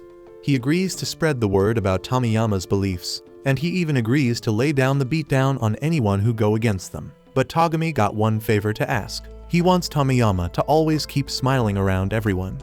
It's on that day that Togami decides he gonna get dirty and covered in mud, because Tomiyama is like the sun, and the sun gotta be loved by everyone, even if it means blinding them with power to be free. Togami swears he gonna keep this version of Lion's Head going till the sun shines again. Now back to the present, the dude's still going at it, but everyone's straight up shocked when Sakura starts taking charge. Sakura getting annoyed and straight up can't believe Togami being for real. He points out that Togami doesn't even seem like he wanna throw a punch or dodge his kicks. Sakura wondering what the hell Togami trying to do, and Togami can't help but wonder the same damn thing. Sakura's just dodging some of Togami's attacks, but he can sense something ain't right. There's confusion in Togami's fists. Sakura thought they picked this fight because they knew everything, but Togami clearly clueless. Sakura wants answers, so he straight up asks Togami why he started throwing punches at those dudes. He figured anyone with power could do whatever the hell they wanted in Lion's Head. But he's shocked when Togami explains that scumbags ain't welcome in this turf. Turns out Togami was trying to clean up their crew, get rid of all the scumbags. They ran into Bofurin at the bridge, and fighting Bofurin was Tomiyama's obsession. Togami thought it might bring about some change, but damn, that fight just ended up wrecking them all. Togami ain't turning back though. He made the wrong choice that rainy day, and he's sticking to this messed up path. Sakura ain't having it and asks what the hell Togami is trying to accomplish. He's shocked when Togami straight up says he wants to head to the mountains. Sakura don't give a damn about any of that. He straight up points out that Togami's one of the scumbags he's trying to get rid of. The dude's doing scumbag stuff, and Sakura thinks he's hella lame for it. Sakura wants Togami to realize that himself, so he's gonna do it by winning this fight. Once that happens, Sakura's certain Togami will stop being a lame ass and become an awesome dude he can actually fight against. Togami thinks Sakura's being selfish, but Sakura don't give a damn. That's just how it goes when you push your will through in a fight. As Sakura launches his attack, he declares that no matter how strong his opponent is, even if they saved his life, he never looks away or changes who he is. That shit triggers Togami's memory once again. He remembers how shocked he was when Tomiyama told him he could bounce from Lion's Head if he didn't like his vision. Togami decided to do all the dirty work so Tomiyama could keep smiling with everyone. Sakura's attack lands, and so do his words. Togami starts laughing as he gives props to Sakura for pushing his buttons really good. Togami throws a punch at Sakura, and Sakura's glad because he can tell Togami's finally getting serious. Sakura throws the nickname Shaggy at him, but Togami ain't having it. He kicks off his sandals, getting ready for a real deal fight, and demands to be called by his real name. Togami's finally ready to throw down, so he calls Sakura by his name and tells him it's time to fight. These two fighters go all out, landing mad attacks on each other. The crowd goes dead silent, watching this straight-up brawl go down. Ain't no holding back from either of them. But the crowd's freaked out because they notice Sakura and Togami both laughing their asses off, even though they're beating the crap out of each other. Shit gets real brutal as they straight up wreck each other with a barrage of attacks, but they're both loving every second of it. Suo's watching in awe because he had no clue Sakura was this damn good in a fight. Nairi don't really get why, but he's tearing up because their fights touched his heart for some reason. Even Haragi and Yumemiya are impressed with Sakura. But Tomiyama's just silently watching the whole thing. Sakura keeps going at it, but something's messing with his head. He's supposed to be fighting some dude who does lame ass stuff, so he can't figure out why fighting Togami feels so damn right. Sakura's also surprised because he's never been called by his name during a fight before. Togami's doing some thinking of his own, noticing that Sakura's having a damn good time in this brawl. And that ain't all, because he can tell Sakura's moving better with each damn moment. Togami can't even hide his own enjoyment. He tells Sakura to bring it on, and they both charge at each other. The fight hits its peak when they both kick each other square in the face at the exact same time, and collapse to the ground. Nairi's horrified, but these two fighters just keep laughing. Togami never knew fights could be this damn enjoyable, and Sakura feels the same way. They've been at it long enough though, so they decide to end this madness. These two charge at each other once again, getting ready to throw their most powerful punches. But then Togami starts thinking about what Sakura said, how he ain't ever gonna change who he is for anyone. And that shit hits Togami hard because he realizes he should have fought back against what Tomiyama told him that day. But instead he looked away and didn't stay true to himself. Togami couldn't push through his own identity, but he sees that potential in Sakura. He knows Sakura's gonna become even stronger because he ain't afraid to assert his own will. No matter who he's up against, Togami just hopes Sakura never loses that. So he decides to hold back on throwing his punch, and in his mind, he thanks Sakura for helping him understand. Sakura's punch actually lands, and Togami declares he can't move no more and gives up. The crowd's stunned because they ain't never heard those words from Togami. The dude who charges in laughing even in dangerous situations. Even the Bofferin guys are speechless. But Sakura's really pissed off because he doesn't get why Togami's just giving up like that. He ain't happy with how the fight ended, and demands to know why Togami chose to lose on purpose. Sakura gets interrupted by hyped-up Tomiyama, who says he wants to fight Sakura someday, but right now Tomiyama's ready to throw down with Yumemiya. Togami urges Tomiyama to call off the whole fight because he's realized he was in the wrong. Tomiyama's too amped about fighting Yumemiya to listen, so Togami keeps insisting. But then shit gets real when everyone's shocked to see Tomiyama attacking Togami and telling him to shut the hell up. Tomiyama claims Togami lost, so he gotta quiet down. And that sets Sakura off big time. He goes to punch Tomiyama, but out of nowhere Yumemiya shows up and stops him. Yumemiya explains it's time to switch places, but Sakura's so damn angry he can't back down. Yumemiya points out that Sakura must have had a deep-ass conversation, and defending Togami is proof of that. Togami is then shocked when Yumemiya asks if he can just leave the rest to him. Togami gives the green light, so he bounces from the stage, and Sakura does the same. Sakura, in his usual pissed-off mode, straight up tells Yumemiya that he's gonna whoop his ass if he loses to Tomiyama. As Sakura struts off the stage, he can't wrap his head around why he's feeling so damn angry about Togami getting attacked. He ponders how Yumemiya seemed all stoked about him having a proper conversation, but Sakura still can't get it, because he didn't hear no words from his fists. Nairi catches Sakura before he falls, and the crew welcomes him back. Haragi knows Sakura ain't digging how the fight ended, but he breaks it down that it was Togami's way of settling things.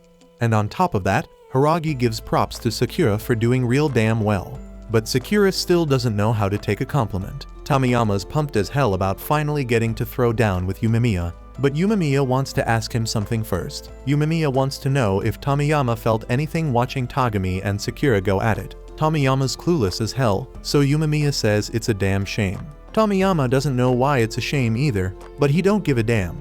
All he knows is it ain't fair how Boffurin's got so many strong peeps, and it's nothing like Lion's Head. Tomiyama realizes everyone in his crew is weak as hell, and he figures that's why he can't be free. The crowd's straight up shocked to hear Tomiyama talking like this, and they can't believe that's how he really thinks of them.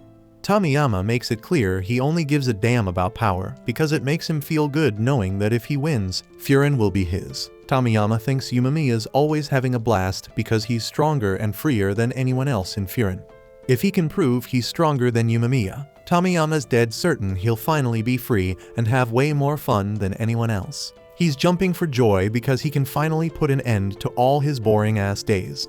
Now Tomiyama turns to Yumamiya and demands he hand over Furin. He jumps on Yumamiya and lands a bunch of punches. Yumamiya manages to shake him off, but Tomiyama just keeps coming at him. The Bofferin guys are left dumbfounded because they ain't never seen such reckless moves in a fight before. So thinks Tomiyama's a natural-born monster. Hiragi gets it because Tomiyama is the youngest damn leader in Lion's Head's history. Sakura's still fuming with anger, but he realizes he would have been screwed if Yumamiya didn't stop his punch, but that ain't the only thing that's pissing Sakura off. He knows damn well he only beat Togami because Togami held back in the end. Sakura ain't no pushover though, and he's more determined than ever to get hella stronger. Tomiyama keeps throwing down with his wild-ass fighting style to keep Yumamiya on edge. But he pauses for a second when Yumamiya's got something to say. Yumamiya explains that Tomiyama's gonna keep struggling if he keeps talking about what he doesn't have and trying to take things from other people. Tomiyama's had enough of Yumamiya's talking though, and he thinks it's all gibberish, so he just goes in for another attack. Yumamiya unleashes a punch that's so damn terrifying, and Tomiyama's gotta back the hell up. Yumamiya's disappointed that Tomiyama can't understand what he's trying to say, and Tomiyama's shocked when his nose starts bleeding. Even though Yumamiya's punch didn't land, Yumamiya straight up declares that when it comes to someone who can't get his point, he's 100% sure he won't lose. As the fight between Tomiyama and Yumamiya is getting heated, Tomiyama used his speed advantage to slip between Yumamiya's legs, getting behind him, grabbing Yumamiya's jacket, and pulling him back with a straight foot to the back. But damn, even though that hit should have wrecked him, Yumamiya ain't even phased. Dude turns right around and throws another death punch at Tomiyama. Tomiyama is quick on his feet, dodging once again, but he can't figure out what he's doing wrong. He was damn sure he was landing solid hits on Yumamiya, but the dude's health bar ain't moving an inch. Yumamiya breaks it down, saying Tomiyama's punches are weak, and that shit is hella insulting. Yumamiya goes on to explain that Tomiyama's punches feel weak because he fighting solo, ain't got nobody having his back, but Tomiyama still don't get why friendship matters in this whole thing. So even if his punches seem light, he's just gonna keep raining them down on Yumamiya till he finally goes down. Tomiyama ain't holding back, charging in for another attack, trying to overpower Yumamiya's defenses, and when he finally spots an opening, he sweeps Yumamiya off his feet and lands a heavy uppercut. But damn, Yumamiya's still acting like it ain't no big deal, and simply tells Tomiyama as much before spiking him against the ground. The crowd is silent as hell, watching Tomiyama struggling to get back up, and once he finally manages to stand, he starts throwing a desperate series of attacks, hoping to prove he is the strongest. Yumamiya dodges Tomiyama's first punch and asks him what being free means to him. So while still throwing down punches, Tomiyama answers that freedom means having fun, and having fun means going up against strong dudes like they doing right now. But if this is what Tomiyama thinks is fun, Yumamiya finds it hella weird that he don't look like he enjoying it at all. Tomiyama straight up clueless about what he really want in life. That's why he is all unhappy and trying to snatch Furin. And that's why Yumamiya pies him, but not as hard as his sorry-ass team stuck with him as their whack leader. But no matter what his reasons are, he ended up on top here. So Yumamiya gonna show him how a true leader should roll. While everyone watching, Yumamiya straight up laying a beat down on Tomiyama, with no chance for him to fight back. Nairi start talking about how damn glad he is to be at Furin Academy and have Yumamiya as his leader. Back on stage, Tomiyama still ain't getting what Yumamiya means when he's saying he should treat his peeps better. There was a time when everyone was having fun, but that was a long time ago, and he still doesn't get why things gotta change from how they used to be. Tomiyama got so much he don't understand, and he is tired of folks bringing it up. So he gives up and declares he ain't trying to steal Yumamiya's crew no more. He doesn't need them or anything else. For that matter, Tomiyama's world has been dull and gray for ages, barely remembering when things turned out like this. To him, the world is all dry and icy, but nothing he do can change it. So he has been wondering what he missing to bring some color back. But now he just don't give a damn no more. He accepted that his heart a lifeless wasteland. Nothing gonna make it different. So he don't need nothing at all. Dude might have gone a little crazy, and Yumamiya noticed the shift in his mindset. So as Tomiyama came at him, He just let himself get hit. Even as he gets wrecked on the ground, he ain't fighting back. And that got Sakura all pissed off, jumping up in anger. Yumemiya said he ain't losing, so why is he putting on this weak-ass act? But then Kyotaro tells Sakura to shut it, sit down, and let Yumemiya do his thing. Once Tomiyama finally wears himself out by punching Yumemiya, Yumemiya apologizes to him for backing him into a corner with such a tough question. But if he keep destroying everything around him and hurting others in his quest for answers, things always gonna stay the same for him. Tomiyama ain't trying to hear no more from Yumemiya, so he straight up bites his throat, drawing blood and all. I don't know what kind of throat exercises Yumemiya been doing, but he don't even flinch, like his windpipe getting crushed don't bother him. Instead, he trying to comfort Tomiyama and tell him the answer he looking for been inside him all along. That makes Tomiyama stop chomping on his neck. So Yumemiya ask him if he remember the last time Lion's Head and Furin got into a fight. In the end, that shit was just a big misunderstanding. But back then when the fight got broken up, Yumemiya saw clear as day that Tomiyama was having fun with his crew. Back then Tomiyama's punches packed a punch, unlike now, and he had a lot more heart in him back then too. Yumemiya want Tomiyama to think back to those times and realize what he gotta change. Yumemiya gets up and start getting closer to Tomiyama. So Tomiyama flinch, thinking he about to catch some payback for all the punches he threw at Yumemiya. But instead, he feels the warmth of Yumemiya's hand. Yumemiya trying his damn best to make Tomiyama remember who he used to be, because as the top dog of Lion's Head, he gotta step up his game. And to make sure he get it, Yumemiya hit him with a headbutt that knocked him the hell out. It was so damn hard that Tomiyama get thrown back into a flashback from before he became Lion's Head's leader. He was chilling, checking out a cat at the time. But then his friends called him over and started bitching about him being all spacey sometimes. They on their way to a brawl right now, so if Tomiyama wanna be their leader, he gotta get his shit together. Tomiyama apologized, but now he thinking, he don't even know who the hell they were about to fight today. Everybody freeze for a second. But then they all burst out laughing. Tomiyama's forgetful nature, and Tomiyama was having a good laugh about it as well. Those were some damn good times, and Tomiyama wished shit could stay like that forever.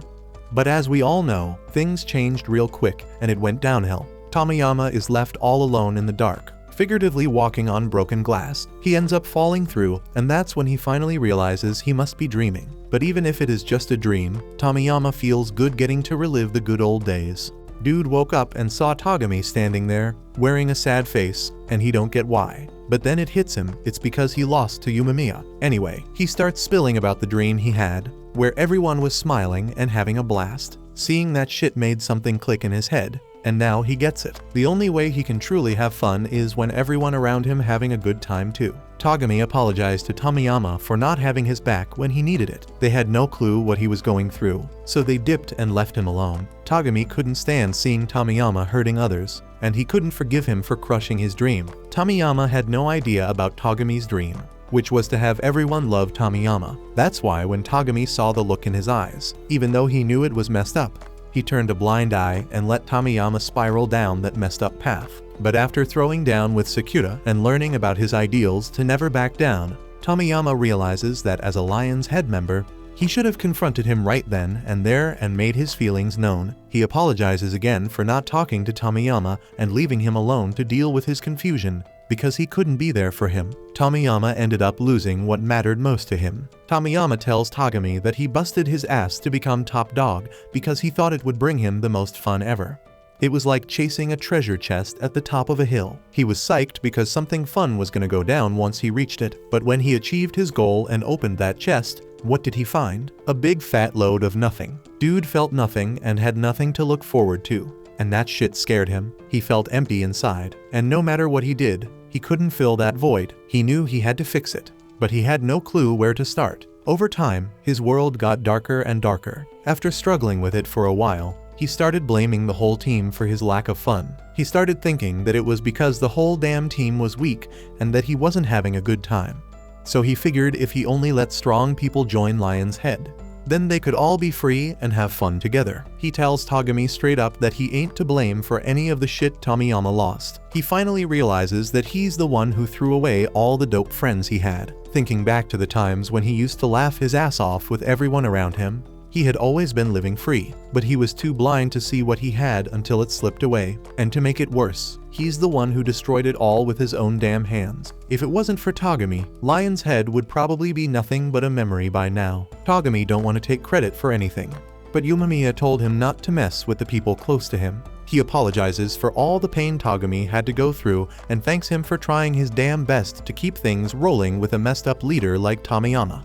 You can't even imagine how heavy that burden was. So he keeps apologizing while tears start flowing down his face. Eventually, he stands up and thanks Togami one last time for all he's done, but it's time to put an end to this and make things right. He walks over to Yumamiya, who's been chilling at the edge of the stage, and takes off his jacket, leaving everyone in shock. Tomiyama lost the damn match fair and square, so he's stepping down as the leader of Lion's Head and passing the reins to Yumamiya, just like they agreed when they set up this duel. He asks Yumamiya to please take care of everyone there for him. But Yumamiya never wanted to be in charge of Lion's Head in the first place. That dumb bet was all Tomiyama's idea from the start, and Yumamiya never planned on taking over if he won. Plus, he ain't looking to deal with a big-ass crew, because he already got his hands full with all that hierarchy crap, and he straight up hates boring stuff like that. But since Tomiyama keeps insisting, Yumamiya offers an alternative. From now on they'll all just be friends with each other, and they can call today's fight a damn group hangout session or something. With that, he addresses the crowd and thanks them all for showing up to watch the fight. The crowd is hella confused, but for the first time in a while, Tomiyama genuinely laughs because Yumamiya's hilarious as hell. And now that everything's settled, Yumamiya tells everyone to pack up and head home. After that, Yumamiya asks if there are any good takeout joints nearby, and when questioned why he wants to know, Yumamiya straight up says he wants to throw an after-party to celebrate the end of the tournament. So once they bounce from the theater, everyone heads up to the rooftop where they lay out some cardboard and have a feast. Yumamiya is feeling the food so much that he starts chowing down like a beast, while the others take more chill bites. Nairi can't believe they still got appetites after going through all that, and Suo ain't touched a damn thing either. So Nairi's glad he ain't the only one here with no hunger. But Suo says he's just on a diet, that's why he ain't eating. Meanwhile, Sakura is trying to figure out how the hell Yumamiya can calmly eat with Tomiyama after the beatdown they just had. If you can even call what Tomiyama was doing a fight. Sakura knows he could never forgive someone for pulling that kind of crap. But Yumamiya don't seem to give a damn. Actually, he's more concerned about the fact that Togami ain't touched no food yet.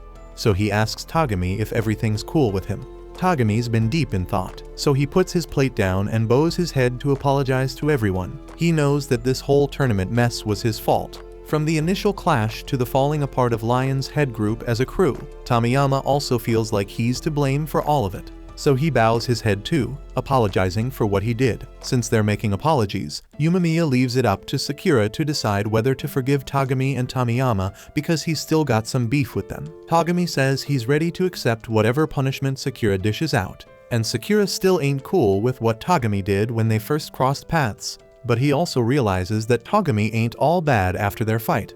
So Sakura just tells Togami to make sure he becomes a decent person from now on. Togami promises, and Yumamiya declares that the whole thing is officially settled, and he goes back to his eating. Yumamiya's having a blast, so Tomiyama asks him how the hell he always manages to enjoy himself as the big shot of Furin. Yumamiya says it's because he's all about that good food, but it's only truly fun when he can eat down with his crew and crack jokes. That's why he's having a blast right now, and it ain't got nothing to do with being the top dog at all. Tomiyama gets what Yumamiya is saying because he remembers how much fun he used to have before he became the top dog of Lion's Head. But he mistakenly thought he'd have even more fun if he climbed higher in the ranks. He's clueless as to why he couldn't see that he already had everything he needed. Yumamiya tells him it ain't his fault because folks naturally don't realize how good they got it until they lose it all. Thankfully, Tomiyama realized his mistake before losing everyone he cared about, and Yumamiya's glad he can have fun again. Tomiyama's got one more question for Yumamiya and asks why the hell he chose to become the top dog of Furin, knowing it wouldn't be any more fun than his regular status. And that's because he wanted to make sure everyone was happy and smiling so they could all be happy together. He thought about what he could do to help the whole damn town and ultimately decided to become the top dog. Becoming the top dog was never the goal, but it lets him do what he really wants, and that's making sure everyone's always happy here. If there was another way, Umemiya probably wouldn't have gone for the top dog position. But if he had done that, he would never be able to share meals with everyone here. Tomiyama admires Umemiya for understanding what he wanted even before becoming the top dog. But Umemiya sets the record straight and says he never became the top dog. He was appointed. You can't just claim the title by yourself because it's something you earn with the support of the people around you. They all believed in the goal Umemiya was working toward and helped him achieve it. So no matter how tough or unfair things get, he swears he won't let them down. After chowing down, Umemiya gives Tomiyama and Togami a peace out, saying he had a damn blast and would be stoked if they visit Furin sometime. As a cool gesture, Umemiya pulls a bread roll out of his pocket and offers it to Tomiyama as a parting gift, and Tomiyama gladly takes it. Once Umemiya and the crew bounce, Tomiyama and Togami are left on their own. Tomiyama starts spilling about how he knows saying sorry can't fix the mess he caused, but he's clueless about how to make things right or if he even can at this point. He's scared as hell of losing his friends. Togami gets where Tomiyama's coming from because he's done some messed up shit too. He knows that just saying sorry ain't enough to make it up, but that's exactly why they gotta face their mistakes head on. Togami's got Tomiyama's back, and he suggests they team up and fix things no matter how damn tough it gets. Back in Bafurin territory, the kid they saved at the start of this whole mess has been waiting outside Tachibana's cafe.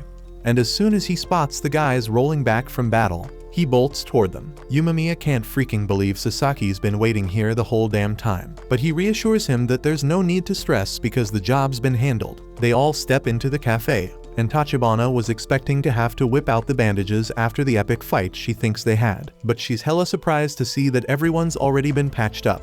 Except for Suo because he didn't let Kanama lay a finger on him, not even once. On the flip side, Sakura got messed up bad. She welcomes them back, but Sakura can barely look her in the eye because he's finally realized she was right. She told him straight up that he can't become the top dog on his own. Umemiya pulled it off because he had people holding him down, but Sakura's whole reason for showing up here was just to be the top dog. So now he's all messed up in his head, having an identity crisis, and just wants to bounce. But before he can even step out the door, Umemiya snatches him up, ain't letting him bail that easy. Umemiya tells Tachibana to whip up some of her special coffees to throw a dope celebration. Sakura starts bitching about not needing to be there because there ain't shit worth celebrating in the first place. But when Umemiya's got something to say, there's always a reason to party. So Umemiya names this day Conversation Day in honor of Sakura, because he did have his first talk fight with Togami. It doesn't make sense to Sakura or anyone else, but that ain't the only reason Umemiya wants him to stick around. He's got something to discuss with Sakura. Sakura used to think he could become the top dog just by being strong, but now he knows he was dead-ass wrong. And right now, Umemiya wants to know how Sakura's first fight conversation went. Sakura don't really know what to say because he didn't hear shit coming from Togami's fists, but Umemiya starts laughing because he realizes Sakura must have got it all twisted. When he said fights can be conversations, he didn't mean you start hearing voices from fists flying.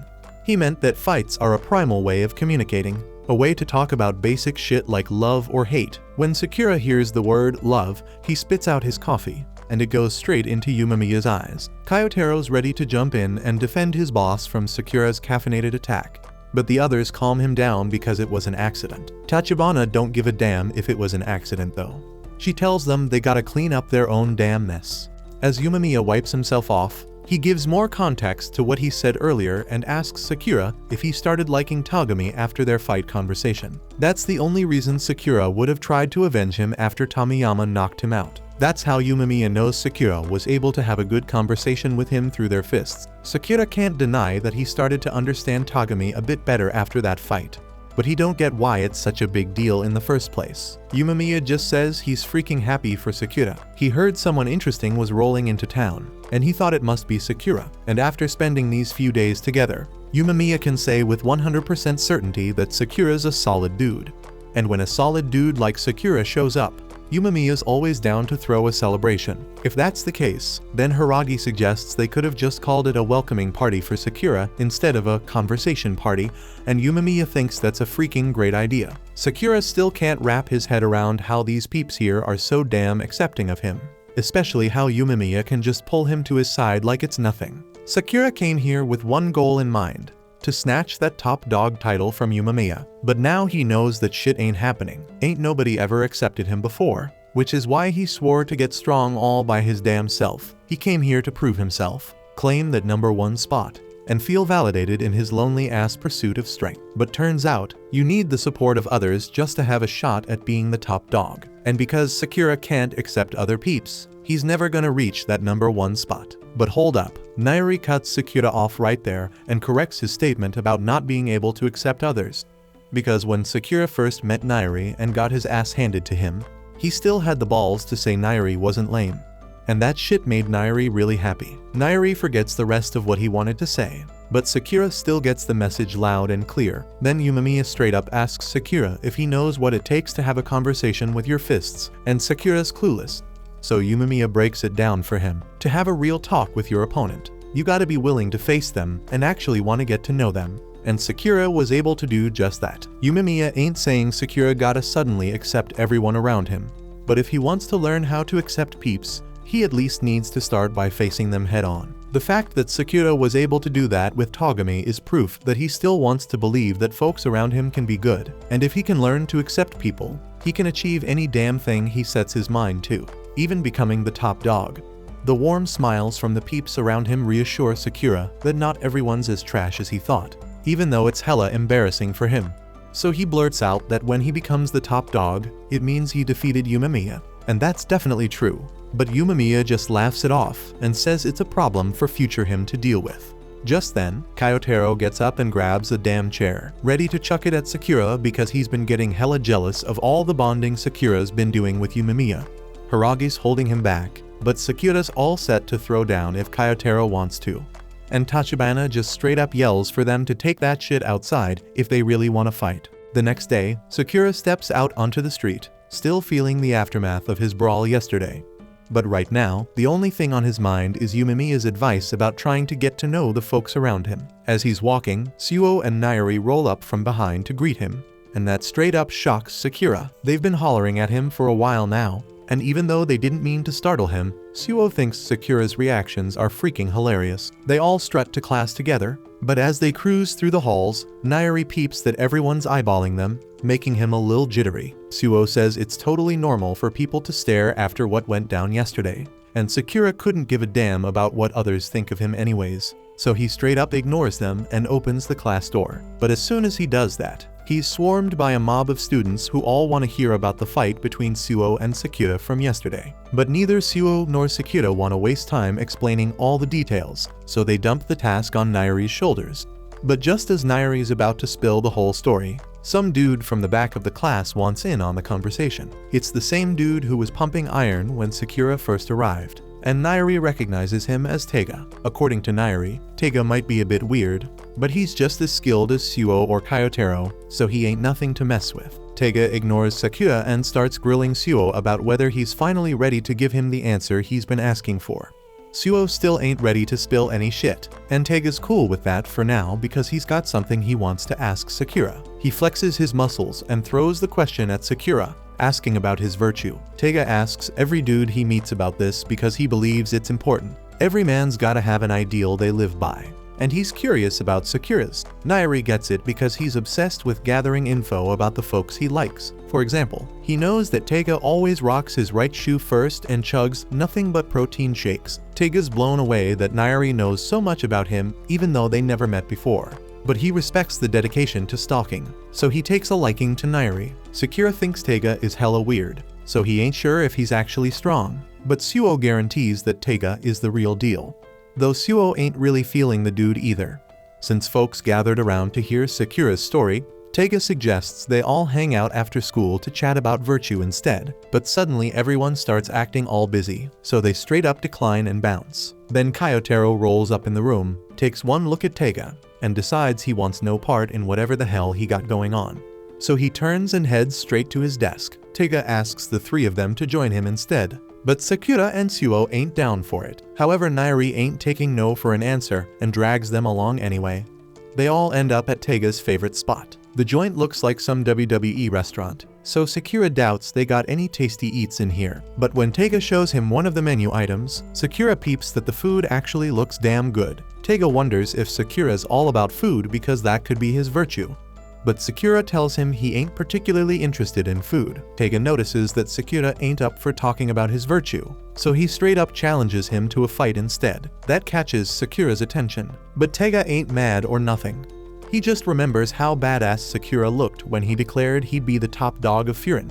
So there's no way he don't have some kind of virtue in him. But if he ain't feeling talking about it with words, then Taiga wants Sakura to show him with his fists instead. Sakura is all in for a good fight, but their attention gets pulled to the front door as one of their classmates walks in. Sakura recognizes Mitsuki, but he also peeps that dude's holding hands with a girl. Sakura ain't never done that before, so he feels defeated and hangs his head. Mitsuki greets his classmates, but as soon as he spots Taiga, he decides to take his date to the back of the restaurant to keep as far away from his weirdness as possible. Nairi is hyped to see Mitsuki there because it means 4 out of the 5 strongest peeps in the first-year class are all chilling together at once. Taiga's stoked to see Nairi having a blast, and Nairi starts talking about how Mitsuki used to go to some fancy-ass rich kid's middle school, but that didn't stop him from straight-up whooping older troublemakers all by himself. Dude's got some secret romance skills too, so it ain't no surprise he's popular with the ladies. Nairi even wonders if the girl he brought along might be his girl, but Sakura don't want to hear nothing about lovey-dovey stuff. He just wants to know how strong Mitsuki is. Taiga shouts out to Mitsuki, letting him know that Sakura wants the lowdown on him. Mitsuki turns around and locks eyes with Sakura. He's cool with chatting it up, but it'll have to wait because he's still on a damn date. Taiga ain't getting the hint though, so he keeps bothering Mitsuki to join them for a conversation right now, and he even invites the girl, but she looks scared as hell, so Mitsuki tells Taiga to cut it out. He knows Taiga ain't meaning no harm, but the dude's built like a damn truck, so if he starts hollering out of nowhere, it's gonna freak people out, obvious as hell. And if Taiga don't learn to adjust his behavior, he ain't never gonna be popular with the ladies. Taiga realizes his mistake and offers a sincere apology for scaring the girl, but since she's already freaked out, Mitsuki suggests they head to another restaurant instead. Taiga feels bad about scaring her because it goes against his own virtue. But before he can explain further, they notice some commotion going down outside. By the front door, Mitsuki and the girl have been surrounded by a gang, and when the others step out to see what's going on, Mitsuki tells them he saw a dude harassing a girl, so he laid him out and brought the girl here. But it seems the guy wanted payback, so he rounded up his buddies to track Mitsuki and the girl down. Looks like Mitsuki was just helping the girl out. So Taiga grabs his shoulder and starts telling him how freaking awesome he is. His virtue must be looking out for the ladies. But while Taiga keeps going on and on about virtue, Mitsuki tells him it ain't the time for distractions, but Taiga ain't listening. So Mitsuki was about to get sneak attacked. But luckily Sakura steps in and takes down the attacker with a kick. If there's one thing Sakura can't stand, it's folks trying to jump people in a fight, so he ain't letting them get away with it.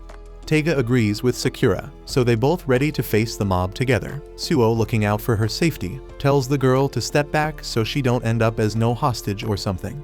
He ain't joining the fight, but he assures her that those 3 can handle it like a boss. Taiga asks Sakura if he wants to sit this one out because he's still banged up from yesterday's brawl, but Sakura never backs down from a fight. As the mob attacks, one dude goes straight for Taiga with a punch, and Taiga gets knocked the hell down. But as the guy tries to throw a second punch, Taiga grabs his hand and lets everyone know he always lets his opponent get the first hit in before he unleashes his own fury. Then he suplexes the dude in the flashiest way possible because his virtue is always stealing the freaking spotlight. Sakura thinks that's dumb, but Taiga has been weird from the start, so he just keeps fighting. Then suddenly some dude comes at Sakura from behind, so he spins around real quick and kicks the guy away. Then he starts complaining to Mitsuki about him sending folks flying in his direction. Mitsuki says he figured it'd be quicker if he just sent the attackers in Sakura's way. So when another guy tries to sneak up on him, he sends the dude flying towards Sakura. Since it's basically just Sakura and Taiga doing all the fighting, Nairi wonders if Mitsuki's pushing them their way because he enjoys it. But Suo thinks it's more about keeping the attackers far from the girl and Nairi, who can't fight for shit. Then he tells Mitsuki he ain't gotta worry about it because he got their backs. And when one guy tries to come after the others, Suo gives him a one-way ticket to the damn floor. With everything under control, the fight ends with a straight-up win for the Furin boys. And now that the fight's over, Taiga tells Sakura he can say the slogan now. Sakura ain't got a clue what he talking about, but it's understandable since he been here for only 3 days. so Taiga tells him to memorize what he is about to say. Anyone who causes pain, wreck shit, or got evil intentions in their heart will get their asses kicked by Furin with no exceptions. And to really drive the point home, Mitsuki steps up to the dude who started this whole mess and warns him about what'll happen if he pulls some dumb shit like this again. Once they bounce, Mitsuki tells the girl she's all good now, and she's genuinely grateful for how much he and the others helped her. As she's about to split, Mitsuki mentions how he knew Sakura had to be strong after seeing him handle his fight with Togami, but he never expected Sakura to be this damn strong. Taiga brings up how Sakura's aiming to be the top dog eventually, but Mitsuki didn't know about that because he was too busy playing a game when Sakura first introduced himself. He's glad he found out about Sakura's strength before the vote for the great captain. But anyway, he wants Sakura's contact info so they can keep in touch. The others want to get his number too, but Sakura ain't never had no friends before, so he don't know how to share his info. In that case, Mitsuki says he'll just add his number to Sakura's phone. But when he opens Sakura's contacts, he sees that Sakura only got one contact named Weather, and they all think it's pretty funny. They end up giving Sakura their phone numbers, and the next day, Sakura's zoning out and staring at all his new contacts when Tachibana sneaks up behind him and asks what he's looking at. Sakura gets a jump scare and drops his phone, so Tachibana says sorry for sneaking up on him like that. But as she bends down to pick up his phone, she peeps the contacts and decides to add her number to it. Sakura acts like he don't care, but he's glad to have another name on his contact list. Then he notices he is in a group chat with all the other dudes, so if he want to ask them about the great captain thing Mitsuki mentioned yesterday, but he ain't used to texting, so he don't know when to jump in with his question. So instead, he just eats his food and heads to class to ask them directly. Since Sakura new to texting, Suo gets why he ain't got the hang of it yet, and without hearing about the great captain. A moment later, the three leaders of the second year come in: Inamoto, Kusumi, and Kaji, and Nairi's hella hyped to see them. Inamoto tells everyone they don't give a damn how they do it, but they gotta decide on the grade captain right freaking now. The grade captain is the one responsible for the class, so basically the head honcho. Suo raises his hand, so Sakura thinks he's volunteering for the position, but then Suo points in Sakura's direction and nominates him to be the great captain. Sakura tries to speak up, but everyone starts shouting that Sakura would make a dope captain. Sakura trying to say Kyotaro would be a better fit, but everyone is quick to point out he ain't cut out for that kinda role. Sakura argues that he ain't either, but the real issue is that he is an outsider. Other students ain't tripping though because Sakura done proved himself in a short time and earned their trust, plus the three skilled dudes in the class vouching for Sakura. Sue steps up and offers to be one of Sakura's right-hand peeps, suggesting Nairi for the other spot. Sakura can't even believe what's going down because the grade captain is like the cream of the crop. He reflects on how he wanted that top spot just for his ego, and it hits him that he acting like Tamayama. Right then, one of the second-year sidekicks got impatient and straight up said grade captain ain't all that special.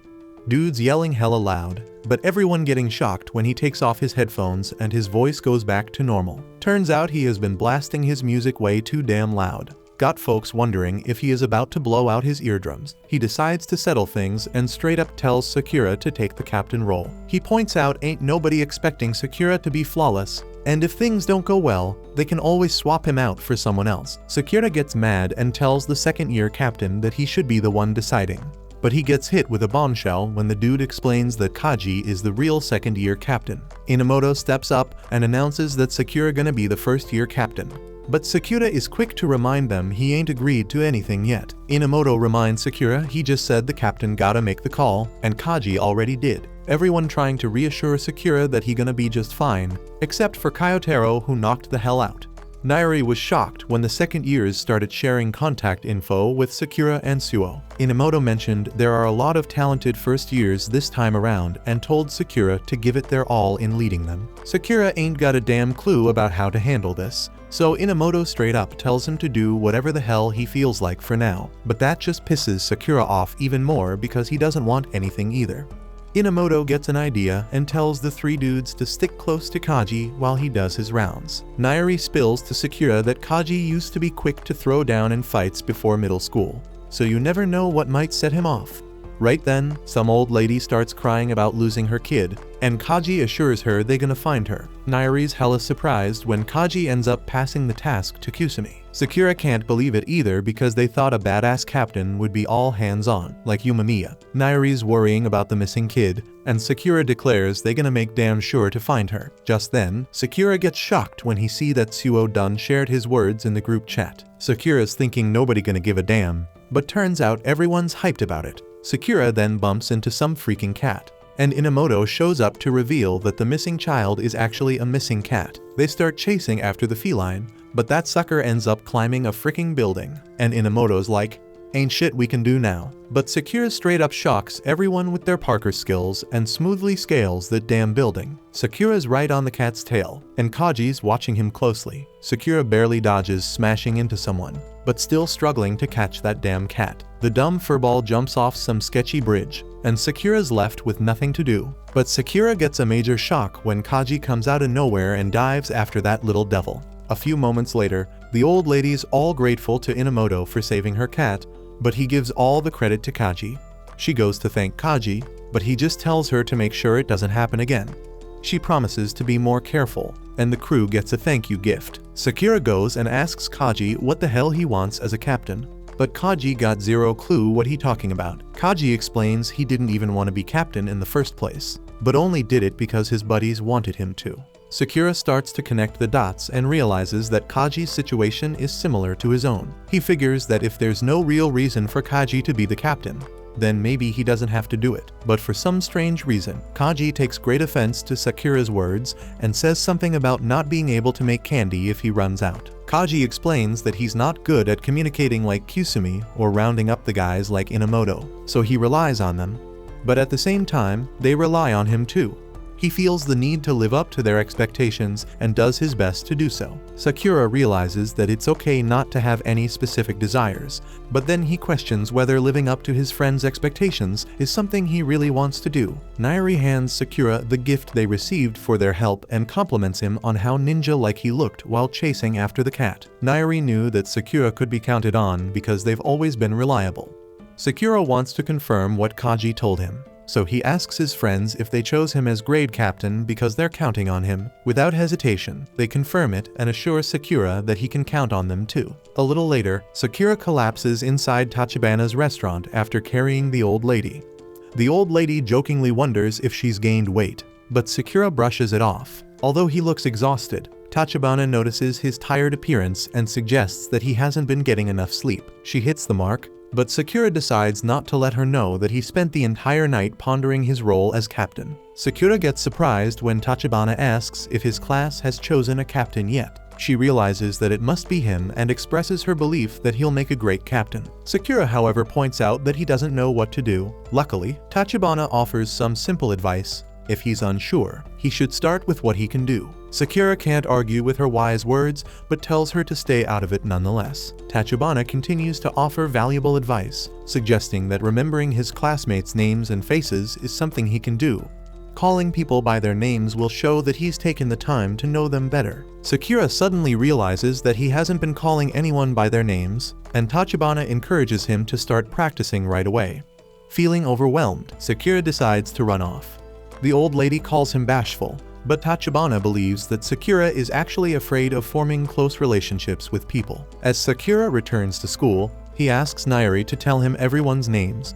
His sudden interest in getting to know everyone surprises his friends, and Sakura simply explains that it wouldn't hurt to know more about them. His friends playfully question whether he even knows their names, which offends Sakura. Nairi continues naming the students, but one named Anzai appears upset and leaves the class. Just then, an announcement is made for the first captains and their secondaries to meet on the roof. Nairi eagerly wonders what it could be and urges Sakura to hurry up. When they arrive, they find that everyone else is already there, and Kyotaro is working on some gardening. Inamoto explains that the first captains and secondaries are mostly guys who were famous during their middle school days. The second-year students are mainly those who carried over their captain positions from their first year in secondary school. Suo has already talked to most of these guys, but Sakura feels overwhelmed because he now has even more names and faces to remember. Sensing Sakura's stress, Nairi begins going over everyone's names.